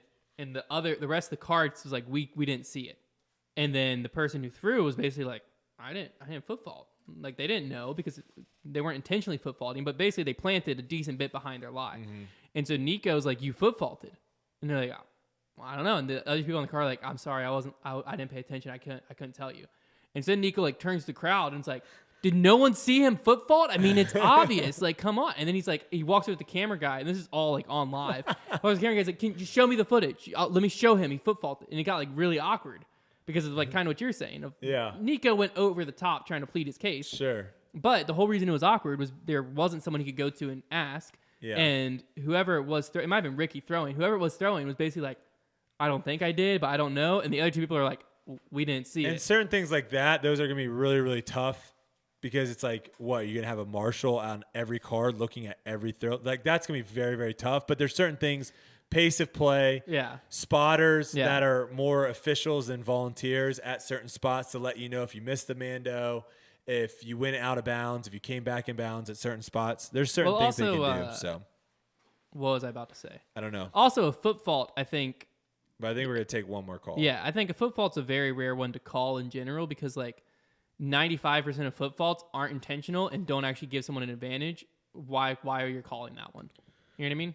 All right. I think MD Sanchez has been in here for a hot minute. So last caller. Is it MD? I think Alex is also. I think Alex has also been in here. Mike from Oklahoma. I appreciate you guys taking the call. Had an interesting thought. This would be an event that could be, after the Disc Golf Pro Tour. But curious to see y'all's thoughts on a high dollar, high entry tournament. Say it's $2,500 entry, and anybody can play in the event, but it's $2,500 to play in it. And obviously, a ton would go to the winner. But curious as to your thoughts. I'm kind of getting that from poker has what's called a one drop, and anybody can play in it. It's $1 million buy-in. And so, of course, the payout is astronomical. But curious as to, trying to do something on that realm in disc golf and y'all's thoughts. Yeah, funny that you say that because I actually just saw I follow this guy on TikTok that's kind of like showing his journey through the mini tours on golf. And he posts about his like results and stuff. And I took the results of this tournament and posted it in our group chat and was like, guys, look at this tournament, blah, blah. And I made it seem like it was a disc golf tournament. The winner got $5,000. Second place got $3,500. And there was 50 people in it. Like, that's absurd for a disc golf purse right now. Like, that's a really good disc golf purse. And this was just some random mini tour event. And the reason why the purse was so high was the entry fee for each player was like $400 or something. Yeah. So I don't know if you'd get that many people doing like $2,500, but I could certainly see like bigger events or like a big event that's like a $500 buy-in. Again, the only thing though is like you are getting kind of in the realm, like poker is that way because it's like, yeah, you are gambling on yourself. Yeah. I think we want to kind of shy away from the money that we're winning is from other players' pockets, and the money that we're winning is actually from like sponsors and advertisements and things like that. So I like the idea. It's a great idea to juice up the purse real fast. But I think you do want to try to get away from the idea of like you're getting paid from basically the people that you're beating. Do you want to do Alex real quick? Because Alex, what do you got real quick? Hey, fellas, how you doing? Hey, man. Hey, big fan, Brodie. I just wanted to bring this topic up real quick. I have disc golf friends that I disc golf with, but I don't usually hang out with, you know. And then I have my friends that really don't get disc golf as much as I do. They think I'm just going out there to, you know, hang out in the woods or smoke pot or do whatever, even how many tournaments I play or whatever. I just wanted to know your guys' stance on, like, how is disc golf going to get away from that and be more like ball golf or any other major sport? Because, like, I could tweet out ESPN coverage or tweet out whatever big disc golf event that's happening, but nobody really seems to take it, you know, as serious as I do because I love the sport, but I want more people to love it too. So I'm just trying to see what your guys' stance might be on that. Well, I think that in general, like you brought up the like pothead stereotype, you know, hippie sport. I think that's already kind of going away in general, just because as the sport grows and more new players get in, that's kind of like a less and less popular thing. Like when I first got into the sport, most tournaments I went to, that was a very common thing. Nowadays, I couldn't tell you the last time that I was on a course and that was just something I noticed that like everyone's smoking pot.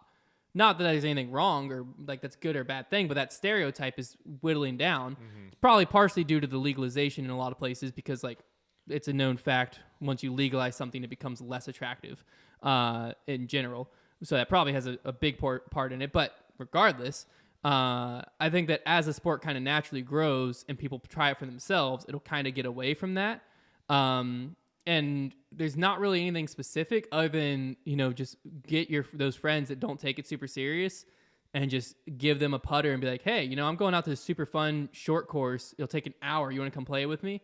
And most of the time, I've had very few people that I took out and played disc golf that didn't want to come back out the second time. Just because throwing Frisbee is something that we've all done at the beach or whatever, and it was always fun. It's some of our, at least me growing up, some of my best memories, like with my dad and my brothers, just tossing a Frisbee around in the front yard or on the beach. Yep. And it brings that nostalgia back, even if you've never played disc golf before. And just seeing a disc fly, and then you hit that one shot where it goes straight, it's enough to make you be like, oh, that would be really fun if I could do that every time. And then you get the itch. But people aren't going to watch disc golf and think it's super serious and all of that without playing it a little bit first yet. If they're playing for $1 million, like the $30,000 Pro Tour Championship, people would watch that and be like, oh, that's kind of crazy. Kind of like I watch cornhole, and if the tournament's for a lot of money, I'm like, oh, that's kind of crazy. Or bowling.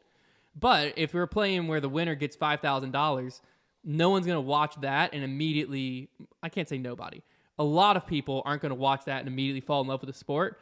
But if they fall in love with the sport by playing first, then they'll watch the pros, and it doesn't matter what money they're playing for because they're just like, man, it is crazy to see what Paul, Ricky, Calvin, all these guys can do with discs because they've tried it and understand how hard it is. If you don't understand how hard it is, it looks like a pretty straightforward thing. I mean, I think the answer is the short answer is just money. Well, that's but that's not the easiest answer. The easiest answer is no, it's definitely not the easiest answer. But as far as like changing the perception of people's opinion, like if somebody thought disc golf was a joke or why you take it so serious or anything like that, the easiest way of changing their opinion is be like, well, you know, like every tour event, the winner gets $100,000. Yeah. And then they're like, what? Like that's well, you can already kind of change the stigma of being like, well, the top 2 players in the world get $1 million a year. Yeah, you can slowly start doing it a little bit, but once the purses get to the point of where they're like the winner of this tournament gets this, it's the same notion as like I probably think axe throwing is like just like a fun hobby. Yeah. But then you see the national championship and the winner takes home $50K. Now you're like, oh, well, that's pretty serious money. So yeah. I think money is like the answer as far as that goes. So, all right. Thank you guys for calling in. We're going to end the Twitter spaces. But Alex, have a nice night. Thanks for calling in, man. Thank you. We're going to end the Twitter spaces here and keep it going over here on the the podcast. I guess we probably should have even said something like we like are doing a podcast. Well, the start of the Twitter Space was chaotic. Is this muted? The start of the Twitter Spaces was out of control. Yeah.